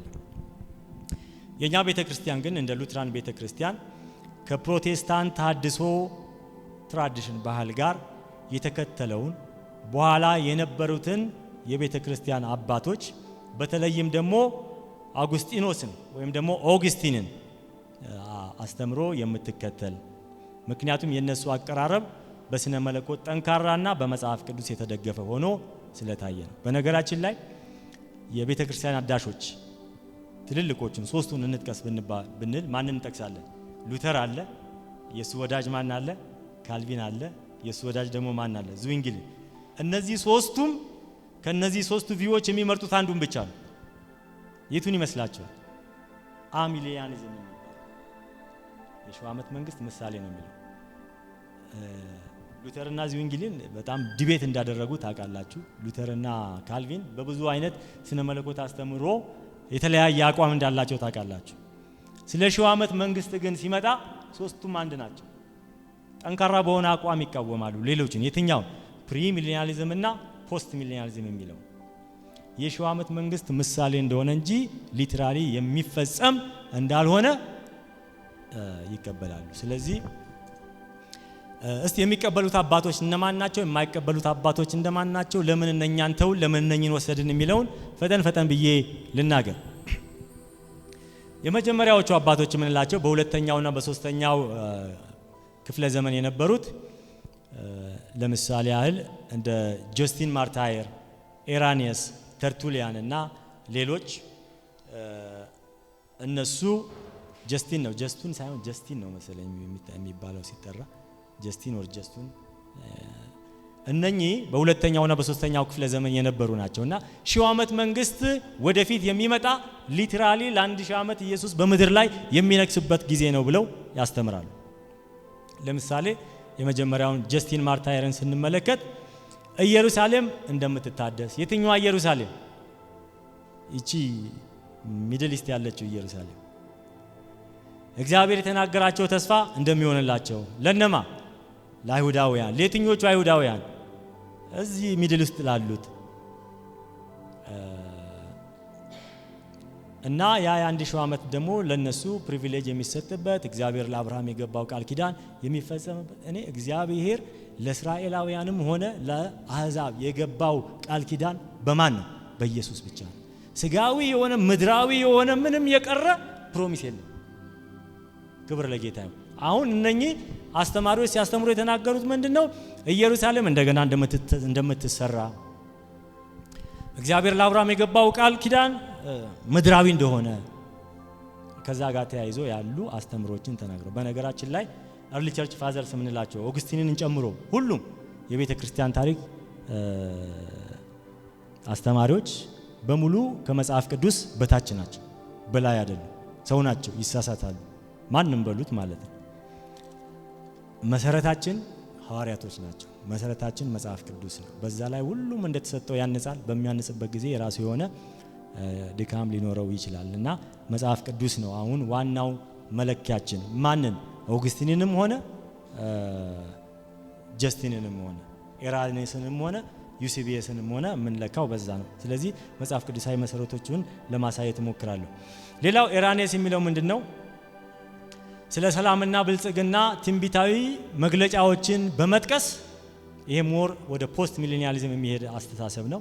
ስለ ወደፊቱ ቃል በቃል የሺው ዓመት እንደሚሆን፣ ምድር እንደምትታደስ፣ የሚመጣው ግዛት ደግሞ ለአይሁዳውያን ትልቅ አድቫንቴጅ ይዞ እንደሚመጣ ይናገራል። ከዛ ተርቱሊያን ወይም ደግሞ ተርቱሊያን የሚባለው እሱ ደግሞ እንደዚሁ የሺው ዓመት መንግስት አቀንቃይ ነው። ከነጠላ ትንሣኤ በኋላ በምድር ላይ ስለሚመሰረት ቃል በቃል የ1000 ዓመት ወደፊት እንደሚመጣ አስተምሯል። ነገር ግን በኋላ ላይ በሶስተኛውና በአራተኛው በአምስተኛው ክፍለ ዘመን አካባቢ በተለይም በእስክንድሪያና በምስራቅና በምዕራብ ቤተክርስቲያን ስነ መለኮታዊ ማዕከል ውስጥ ትልቅ ለውጥ ተፈጠረ። ሞር ፖፑላር የሆነ በአውሮፓም እንደዚሁም ደግሞ በምስራቅ ኦርቶዶክስ ቤተክርስቲያንም በሮማን ካቶሊክ ቤተክርስቲያንም ከሶስተኛው መጨረሻ አራተኛውና በተለይ አምስተኛው ክፍለ ዘመን ላይ ትልቅ ስነ መለኮታዊ ሽፍት ተፈጥሯል። ራሱ ኦግስቲንን ብትመለከቱት መጀመሪያ የሺው ዓመት አቀንቃይ ነበር። በኋላ ግን ሐሳቡን ቀይሮ የሺው ዓመት አስተምሮ መጽሐፍ ቅዱሳዊ እንደሆነ የተናገረበትን ማየት እንችላለን። እንግዲህ ይህ ለውጥ ከቃል በቃል የትንቢት ንባብ በመራቅ የበለጠ የተቀናጀና ክርስቶስን ማዕከል ያደረገ የቅዱሳት መጽሐፍ ትርጓሜ አስፈላጊ ነው የሚለውን ነገር የፈጠረ ነው። ከዚህ የተነሳ በኋላ ላይ ሶስተኛ ዓመት ላይ በርግጥ ኦሪገንም አለ ከነ ዩሲቢየስ እና ከኦግስጢኖስ በፊትም ተናግሯል። በሶስተኛው ክፍለ ዘመን ኦሪጂን ወይም ደግሞ ኦሪገን የሚባለው የሺው ዓመት መንግስት ምሳሌያዊ ዘይባዊ አነጋገር እንደሆነ ተናግሯል። ቃል በቃል የሚመጣውን ምድራዊ መንግስት በጣም ቁሳዊና ስጋዊ እንደሆነ በመቁጠር ውድቅ አድርጎታል። ለምንድን ነው ቁሳዊ የሆነው? ምድር ላይ የሚታይ መንግስት አለ። አይሁዳውያን እግዚአብሔር ለአብርሃም የገባውን የተስፋ ቃል ለአይሁዳውያን እንደሚፈጽም መዳን ለነሱ እንደሚሆን ጳውሎስ ግን ምንድነው ያለው? አይሁዳዊም ሆነን አሕዛብም ሆነን ግሪክም ሆነን ምንም ሆነን መዳን በኢየሱስ ክርስቶስ ብቻ ነው። ለአይሁዳውያን እግዚአብሔር የገባው የተስፋ ቃል ምድሩንም በሉት ቤተ መቅደሱንም በሉት ጥላ ናቸው። የመሲሁ የክርስቶስ። ከዚህ በኋላ ለነሱ ስጋዊ ምድራዊ ፖለቲካዊ የሆነ እግዚአብሔር የሚገባላቸው ተስፋ ቃል የለም። ኢየሱስ ያልፈጸመው ያስቀረው የተስፋ ቃል የለም። ምድራዊ የተስፋ ቃልም የለም፣ ሰማያዊ የተስፋ ቃልም የለም። ሁሉን እንደፈጸመ መጽሐፍ ቅዱስ ይናገራል። ስለዚህ ኦሪገን ምን አለ? ቃል በቃል የሚመጣው ምድራዊ መንግስት በጣም ቁሳዊና ስጋዊ እንደሆነ በመቁጠር ውድቅ አድርጎታል። መንግስቱ በመንፈሳዊ በቤተ ክርስቲያንና በቅዱሳን ውስጥ እንደተፈጸመ አስተምሯል። ከዛ ዩሲቢኤስ ታውቁታላችሁ፣ ከሌሎቹ በተሻለ ሂስትሪ የሚያክሰው ነው፣ ሂስቶሪያን ነው ዩሲቢኤስ። እሱም የሺው ዓመት መንግስት ምሳሌያዊ እንደሆነ አሚሊኒያሊዝም የሚለውን ሐሳብ እንዳስተማረ፣ በተለይ ደግሞ የፓፓሲያንን ቃል በቃል ትርጉም በስህተት ላይ የተመሰረተ ነው በማለት ውድቅ አድርጎ ረጅም ጽሑፎችን ጽፏል። በተለይም ታላቁ ኮንስታንቲን ከተለወጠ በኋላ የኦሪገንን ምሳሌያዊ አቀራረብ እንዲስፋፋ አድርጓል። ከዛ በኋላ ኦግስቲን በአራተኛውና በአምስተኛው ክፍለ ዘመን መሃል ያለው እሱም እንደዚሁ የሺው ዓመት መንግስት ምሳሌያዊ ነው ብሎ አስተምሯል። ስለዚህ ለምዕራባዊው ዓለም ወሳኙ ተጽዕኖ ያለው አባት ነው ኦግስቲን። በመጀመሪያ ራሱ ቅድም እንዳልኳቸው የሺው ዓመት መንግስት ቃል በቃል ይሆናል ብሎ ያስተምር የነበረ ነው፣ የዛ አባል የነበረ ነው። በኋላ ግን ቃል በቃል ያለውን አመለካከት ውድቅ አደረገ። ምክንያቱም በራእይ 20 ላይ የተጠቀሰው የሰይጣን መታሰርና የአንድ ሺው ዓመቱ የአሁኑ ዘመን የሰማዕታት ከክርስቶስ ጋር በሰማይ መግዛትና የቤተ ክርስቲያን በምድር ላይ ያለውን ተልእኮ ማለት እንደሆነ አስረግጦ አስተምሯል። ይህ አመለካከት በምዕራቡም ዓለም በሮማን ካቶሊክ ቤተ ክርስቲያን እንደዚሁም ደግሞ በኋላም የተሐድሶ እንቅስቃሴ ይፋዊ የፍጻሜ ትምህርት ሆኖ ቻሌንጅ ሳይደረግ ከ1200 ዓመት በላይ እውነተኛ ትምህርት ሆኖ የቀጠለ ነው። የትኛው? የክርስቶስ የሺው ዓመት መንግስት ምሳሌያዊ ነው የሚለው አስተምሮ። ሊተራል ይሆናል የሚለው አስተምሮ ግን ከመጀመሪያው ሁለተኛውና ሶስተኛው ግማሽ ላይ የተወሰኑ የቸርች አባቶች እንዳስተማሩት፣ በኋላ ላይ ግን ያ ኦልሞስት ለ1200 ዓመት ያህል የቤተ ክርስቲያን አስተምሮ ሆኖ መጽሐፍ ቅዱሳዊ አስተምሮ ሆኖ የቆየ ነው። ስለዚህ የአሚሊኒያሊዝም አመለካከት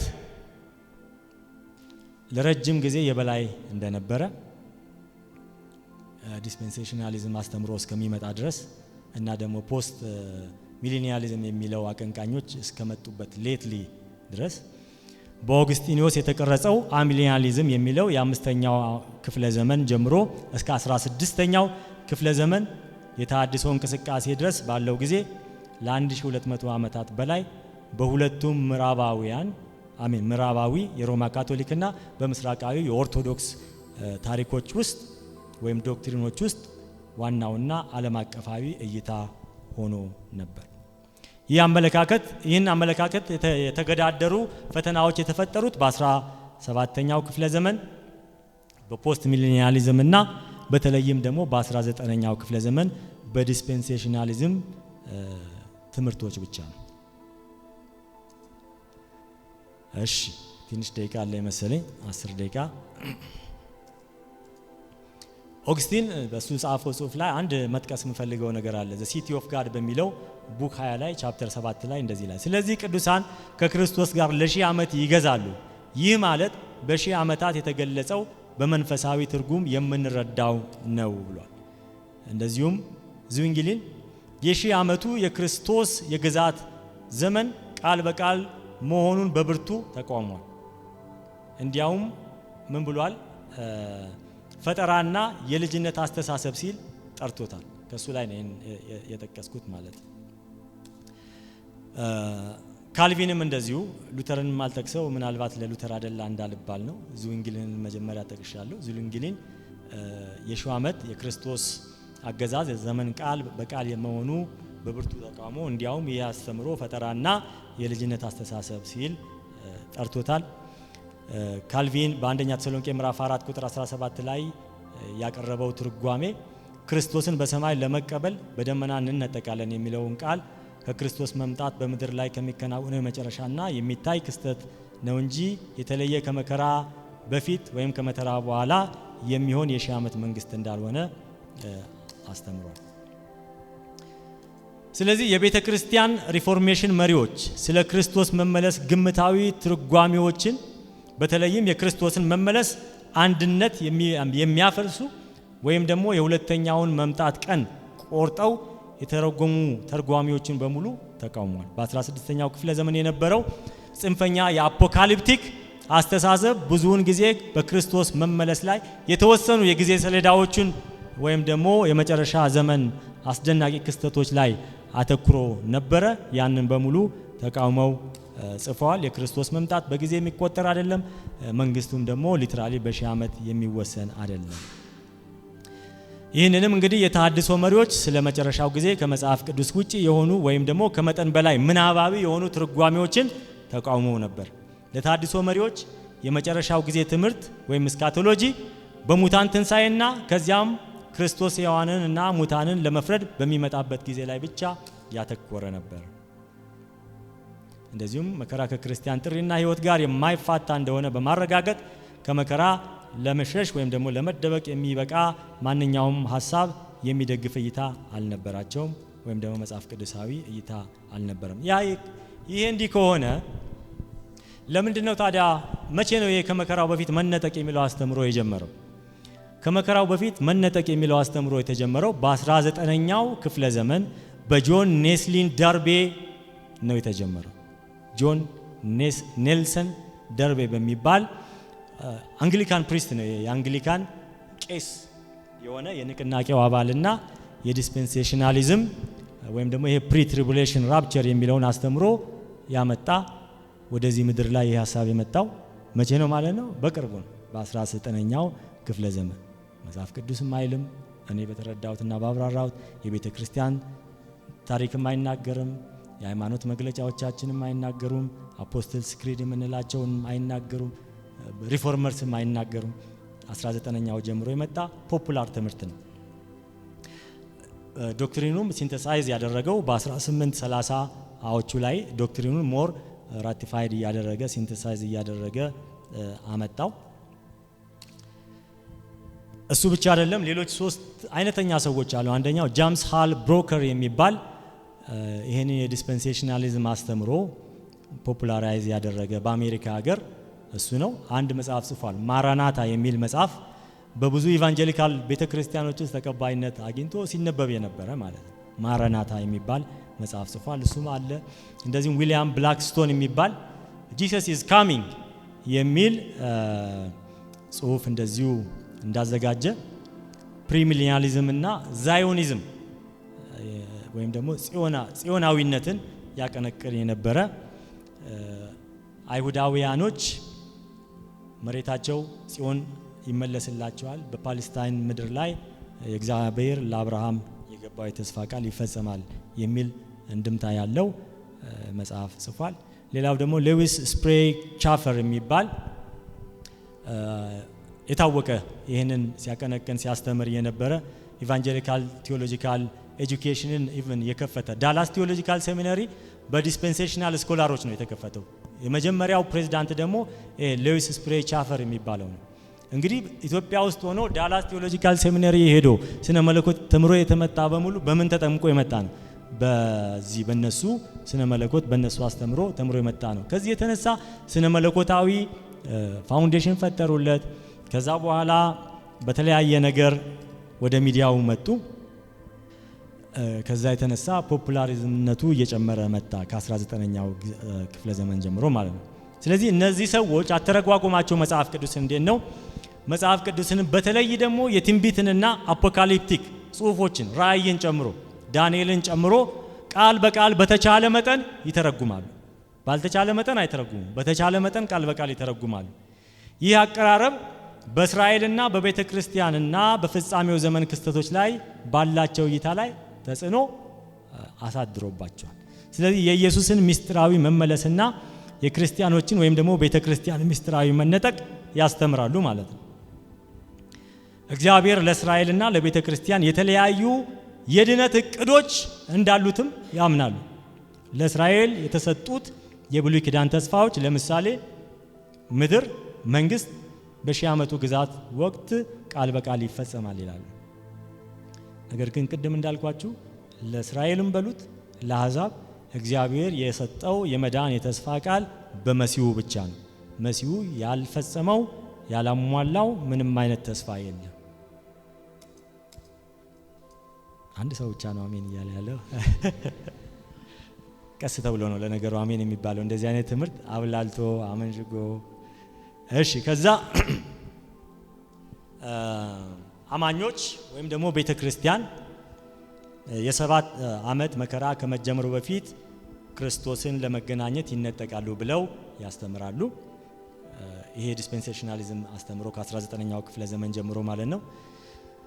ይህ የሚሆነው ደግሞ ቤተ ክርስቲያን ወይም ደግሞ ክርስቲያኖች በዚህ ወቅት ከሚመጣው ስደትና የእግዚአብሔር ፍርድ እንዲርቁ ምድርን ለቀው እንዲሄዱ። ምክንያቱም ራእይ መጽሐፍ ከ4ኛው ምዕራፍ ጀምሮ እስከ 20ኛው ምዕራፍ ድረስ ቤተ ክርስቲያን የሚለው ቃል ስለሌለ አስዩም አደረጉ። ምን ቤተ ክርስቲያን በመከራው ጊዜ የለችም ማለት ነው ወለሚል ድምዳሜ እንደመጡ ማወቅ ትችላላችሁ። ነገር ግን ቤተ ክርስቲያን አይባል እንጂ ቤተ ክርስቲያን ሲጀምር ማን ነው? ቅዱሳን ናቸው። ቅዱሳን የሚል ማዕት ቦታ ተጽፈዋል። ምስክሮቼ የሚል ማዕት ቦታ ተጽፈዋል። ልብሳቸውን በበጉ ደም ያነጹ ብሎ ብዙ ቦታ ተጠቅሷል። ስማቸው ቤተ ክርስቲያን የሚለው ስለሌለ ቤተ ክርስቲያን የለችም የሚለው ሎጂክ በጣም ደካማ። ያ ማለት ምንድነው? ለኔ መጽሐፈ አስቴር ላይ እግዚአብሔር የሚለው ቃል የለምና እግዚአብሔር የለም እንደማለት ነው። ወይም ደግሞ መጽሐፈ አስቴር ላይ እግዚአብሔር የሚለው ቃል በቃል አልተጻፈምና የመጽሐፈ አስቴር መጽሐፍ ቅዱስ አይደለም ብሎ የሚከራከሩ ሰዎች አሉ። በነገራችን ላይ ግን እግዚአብሔር የሚለው አይኑር እንጂ እግዚአብሔር በስራው ተገልጧል፣ በሌላ ፕሮናውን ተጠቅሷል። ከዚህ የተነሳ ቤተ ክርስቲያን ከመከራው በፊት ትወሰዳለች የሚለው ሎጂካዊ አይደለም ነው እነሱ የሚያስተምሩትን ልናገርሽ። መከራው በዳንኤል ምዕራፍ 9 ከቁጥር 24 እስከ 27 እና በራእይ ምዕራፍ 6 እስከ 19 ላይ የተመሰረተ ከባድ ፍርድና መከራ የሚታይበት ጊዜ ነው።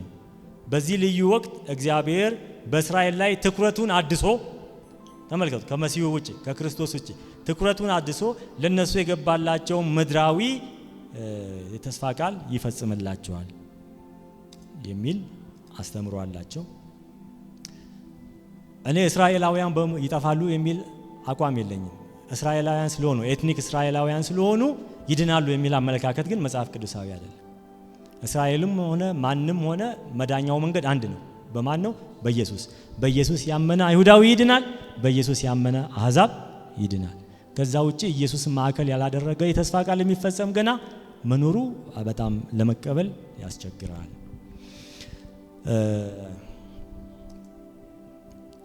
ከመጨረሻው ፍርድ በኋላ አማኞች በእግዚአብሔር ዘንድ በዘላለማዊ ህብረት ውስጥ በአዲሱ ሰማይና በአዲሱ ምድር ይኖራሉ። የማያምኑት ደግሞ የዘላለም ቅጣት ይገጥማቸዋል ብለው ያስተምራሉ። ቅድም እንዳልኳችሁ ብዙ እንደዚህ የሆነ ታይም ላይን አላቸው። እሱን አልደግመውም ሰዓት ስለሌለ። ታዲያ ይሄ ከሆነ አስተምሯቸው እንዴት ተስፋፋ ካላችሁ የደርቤ ተጽዕኖ ከመጀመሩ በፊት ክርስቲያኖች እንግዲህ ቅድም እንዳልኳችሁ የግሪኩን ቃል ሃርፓዞ የሚለውን የግሪክ ቃል ተሰሎንቄ ላይ ያለውን በዘመኑ መጨረሻ ላይ ካለው የመጨረሻ ትንሣኤ ጎን ለጎን የሚከሰት ክስተት እንደሆነ በአጠቃላይ ተረድተው ነበር። ነገር ግን የዳርቤ ሐሳቦች ከ1909 በስኮፊልድ ማጣቀሻ መጽሐፍ ቅዱስ ስኮፊልድ ይባላል የማጣቀሻ መጽሐፍ ቅዱሳቸው ወይም ደግሞ ስኮፊልድ ሬፈረንስ ባይብል ይባላል። ዲስፔንሴሽናሊስቶች የሚጠቀሙት ምንድነው የሚያደርጉት? ሙሉውን የኪንግ ጀምስ ቨርሽንን መጽሐፍ ይወስዱና እንዳለ ምንም ሳይጨምሩ። ለምንድነው ኪንግ ጀምስን የሚወስዱት? ኪንግ ጀምስ ሞር ሊትራል ነው፣ ትርጓሜው ቀጥተኛ የሆነ ነው ከሌሎች ትርጓሜ። ከዚህ የተነሳ እነሱ ቀጥታ የሆነ ትርጉም ስለሚፈልጉ ኪንግ ጀምስን ይወስዱና ለእያንዳንዱ ቨርስ ግን ከታች ምን አለው? ስነ መለኮታዊ ማብራሪያ አለው። በዛ ስነ መለኮታዊ ማብራሪያ ላይ ልክ እንደ እንትን ማለት ነው እንደ አንደምታ ኮመንተሪ መጀመሪያ በግዕዙ ቴክስት አለ።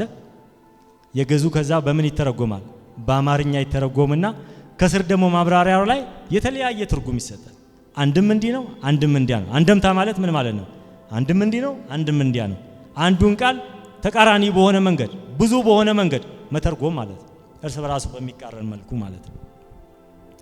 ስለዚህ ይሄ ስኮፊልድ ሬፈረንስ ባይብል በጣም ትልቅ ተጽዕኖ አመጣ። የሱ ተከታዮች የሆኑት ሌሎች መጽሐፎችን አያነቡም፣ ትርጉሙን ከሌላ ቦታ አይመለከቱም፣ የሚያዩት ከዚህ መጽሐፍ ነው። ይሄ ደግሞ መጽሐፍ የተተረጎመው በሙሉ በዲስፔንሴሽናል ስነ መለኮት አመለካከት ነው። ስለዚህ ተደማጭነትን እንዳገኘ ተወዳጅነትን እንዳገኘ ይህ መጽሐፍ ቅዱስ ዲስፔንሴሽናል ስነ መለኮትን በትርጓሞቹ ውስጥ አዋህዶ እንደቀረበ ሳይረስ ስኮፊልድ የሚባል ሰው ነው የጻፈው። በዛ ነው ስሙም ስያሜ የተሰጠው እና አንደኛ ተሰሎንቄ ምዕራፍ 4:17 ላይ ከዚያም እኛ ሕያዋን ሆነን የቀረን ሰዎች በደመና ተነጥቀን ጌታን በአየር ላይ እንገናኘዋለን፣ በዚያም ሁል ጊዜ ከጌታ ጋር እንሆናለን የሚለውን የስኮፊልድ ትርጓሜ ይህንን ጥቅስ ከመከራው በፊት የሚመጣውን መነጠቅ ጋር በማያያዝ በግልጽ አገናኝቶ በማብራሪያ ያስተምራል። ስለዚህ ተነጥቆ የሚለው ሃርፓዞ የሚለው ቃል አማኞች ከመከራ በፊት ቃል በቃል የሚወሰዱበት ክስተት እንደሆነ ይተረጉመዋል ማለት ነው። ስለዚህ የነሱ መጽሐፍ ቅዱስ ይህን ክስተቶች ከክርስቶስ ሁለተኛ ምጽአት ለይቶ ያሳየዋል። እንደ ዲስፔንሴሽናሊዝም እስካቶሎጂ አካል በማድረግ የክርስቶስ መምጣትና የመነጠቁን እንደ ሁለት የተለያዩ ኢቨንቶች እንደሆነ ያስተምራል።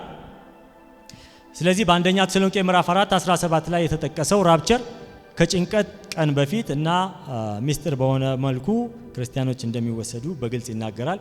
ክርስቶስ በሁለተኛው ምጽአቱ ግን ከጭንቀቱ በኋላ በኃይል ከሰማይ እንደሚገለጥም እንደዚሁ በማብራሪያው ላይ ይናገራል።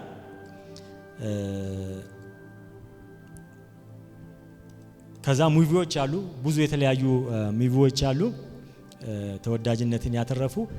the late great planet earth የሚባለው መጽሐፍ ሙቪ ወጥቷል። እንደዚሁም ደግሞ ሌፍት ቢሃይንድ የሚለው the novel of the earth's last day ብዙዎቻችሁ የምታውቁት በሙቪ መልክ በመጽሐፍ መልክ ተጽፏል።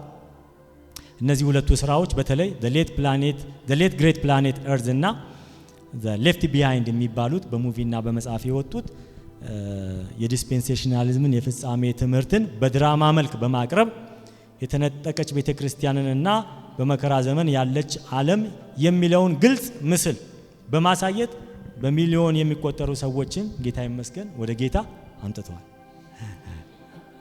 ባልና ሚስት ሲቀመጡ ሙቪውን ብታዩት ከዚህ በፊትም ነግሬያቸዋለሁ። አይሮፕላን ሲሄድ ሹፌሩ ይነጠቅና ተሳፋሪው በሙሉ ገደል ሲገባ፣ ከዛ ትራፊክ ላይት በቃ የሚጠብቅ የለም።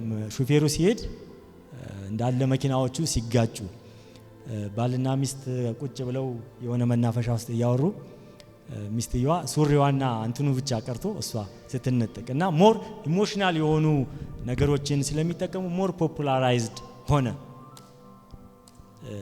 እዚህ ጋር እንትኖችን ይዤ ነበረ ላሳያችሁ ፈልጌ ግን ምናልባት ሩቅ ስለሆነ አይታይም። ኦኬ ከዚህ የተነሳ እንግዲህ ይሄ በተለይ ቲንዳሌ ማተሚያ ቤት ሌፍት ቢሃይንድ የሚለውን ሙቪ ሲሪየስ በጣም በብዙ ነው ያተሙት። እንደዚሁም ደግሞ መጽሐፍቶችን በሙሉ ከ55 ሚሊዮን በላይ ቅጂዎችን ተሸጧል። በዛ ጊዜ ማለት ከ55 ሚሊዮን በላይ ምን ያህል ተወዳጅና ፖፑላር እንደሆነ እነዚህን ማየት እንችላለን። እነኚህ ሙቪዎቹም እንደዚሁ በብዛት ተሰራጭተዋል። ከዚህ የተነሳ ተቀባይነትን አግኝቷል። ስለዚህ የመጨረሻ 1 ደቂቃ 4 ነገር ልናገር። መደምደሚያዬ ምንድነው? ይህን ትምህርት ሳስተምር አንደኛ ክርስቶስ አንድ ጊዜ ብቻ ይመጣል። አሁን ነው አሜን የሚያስፈልገው። የሚመጣው ደግሞ ለፍርድ ነው። 2 አይነት ፍርድ አለ፣ ክርስቲያኖች የሚቀርቡበት፣ አሕዛቦች የሚቀርቡበት። ለትንሳኤ ነው። አንድ ጊዜ ትንሳኤ ነው ያለው። ለማ ለሁሉም፣ ለሞቱም በሕይወት ላሉ። የሞቱ ክርስቲያኖች የከበረ አካል ይዘው ይነሳሉ። የሞቱ አሕዛቦች ደግሞ በስጋቸው ይነሱና የከበረ አካል ለብሰው አይደለም የሚፈረድባቸው፣ በስጋ ይነሱና ለመጨረሻ ይፈረድባቸዋል። ከዛ አንድ የመጨረሻ የዘላለም ሕይወት አለ። ስለዚህ የፕሪ ትሪቢሌሽን ራፕቸር አስተምሮ የመጽሐፍ ቅዱስ መሰረት እጥረት ወይም ደግሞ ኤክሲጄቲካል ዴፊሽንሲ እንዳለበት አይቻለሁ። ሁለተኛ የጥንት ቤተ ክርስቲያን አባቶች ድጋፍ የለው ያስተምሮ የጥንት ቤተክርስቲያን አባቶች ሁሉም ሪፎርመርስን ጨምሮ ምንም አይነት ድጋፍ የለውም። ከመከራ በፊት የሚመጣው መነጠቅ አስተምሮ በጥንቶቹ ቤተክርስቲያን አባቶች ዘንድ ፈጽሞ ያልታወቀ ነው። ሂስቶሪካልና ቴዎሎጂካል ዲፊሸንሲ አለ። መጽሐፍ ቅዱሳዊ መሰረት ኤክሲጄቲካል መሰረት ሂስቶሪካል መሰረት የለውም። ቴዎሎጂካል ስነ መለኮታዊ መሰረት የለውም። የጥንት አባቶች ያልደገፉት ወይም ደግሞ ያልተናገሩበት የነሱ ኢሹ ያልነበረበት ነው። የተሐድሶ አራማጆች ደግሞ ውድቅ ያደረጉት ዘመናዊ አስተምሮ ነው።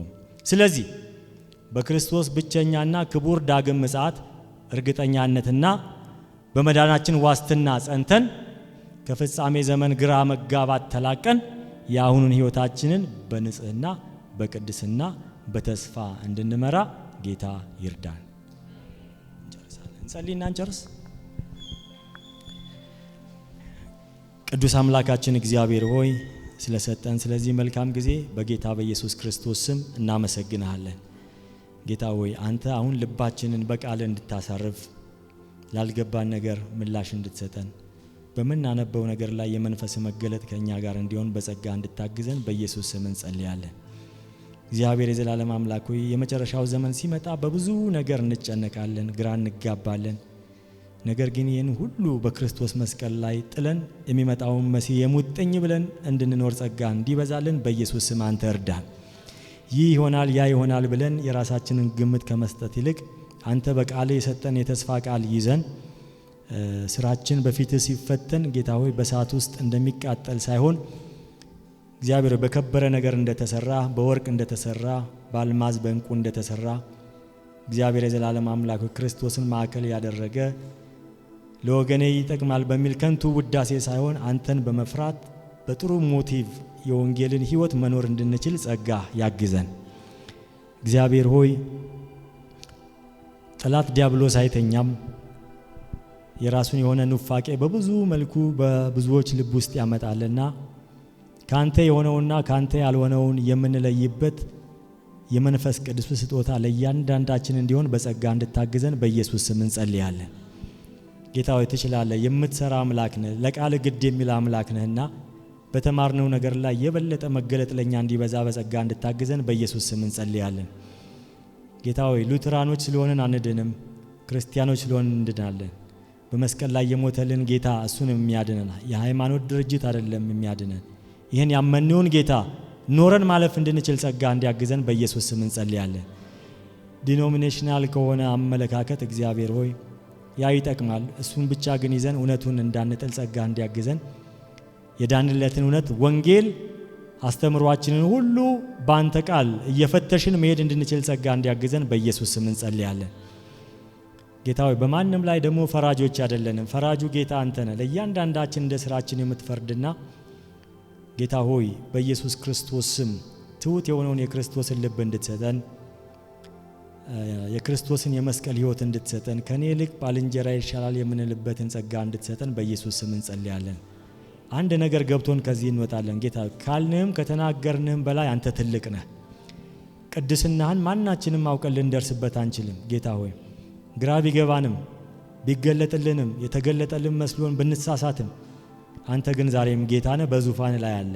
የኛ ዕውቀት ያንተን ማንነት አይቀይረውምና የተናገርከን ያው ቃል በሕይወታችን እንዲፈጸም በኢየሱስ ስም እንጸልያለን።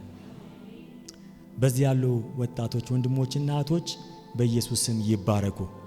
ጌታ ሆይ አሁን የተናገርከንን ቃል ይበልጥ ደግሞ እያጠናን እየመረመርን እግዚአብሔር እየጠየቅን የምንሄድ ሰዎች እንድታረገን በፊታችን ላለው የአገልግሎት ዘመን ምላሽ የምንሰጥበትን የወንጌል ትጥቅ እንድታስታጥቀን በኢየሱስ ስም እንጸልያለን። የክፉ ሐሳብ ግራ የሚያጋባን እግዚአብሔር የጨለማ ሐሳቡን ወደኛ ሊያመጣ የሚፈልግ ክፉ ነገሮችን ሊያጣምምብን ያለ ሰይጣን በኢየሱስ ስም የታሰረ ይሁን። እግዚአብሔር ባለማወቅ አንተን የበደልንን በማወቅም በድፍረት በፊት የሰራነውን ኃጢአት ይቅር እንድትለን ከዚህም በኋላ ባለን ጊዜ መንፈስና ኃይል በመካከላችን እንዲሰራ የዚችን የቤተ ክርስቲያን ተልእኮ በኢየሱስ ክርስቶስ ስም ከግብ እንድታደርስ በጸጋ እንድታግዘን በኢየሱስ ስም እንጸልያለን። ሁሉ ለክብርህ የተቀደሰ ይሁን። በትንሣኤው ጌታ በኢየሱስ ክርስቶስ ስም ጸለይን። አሜን።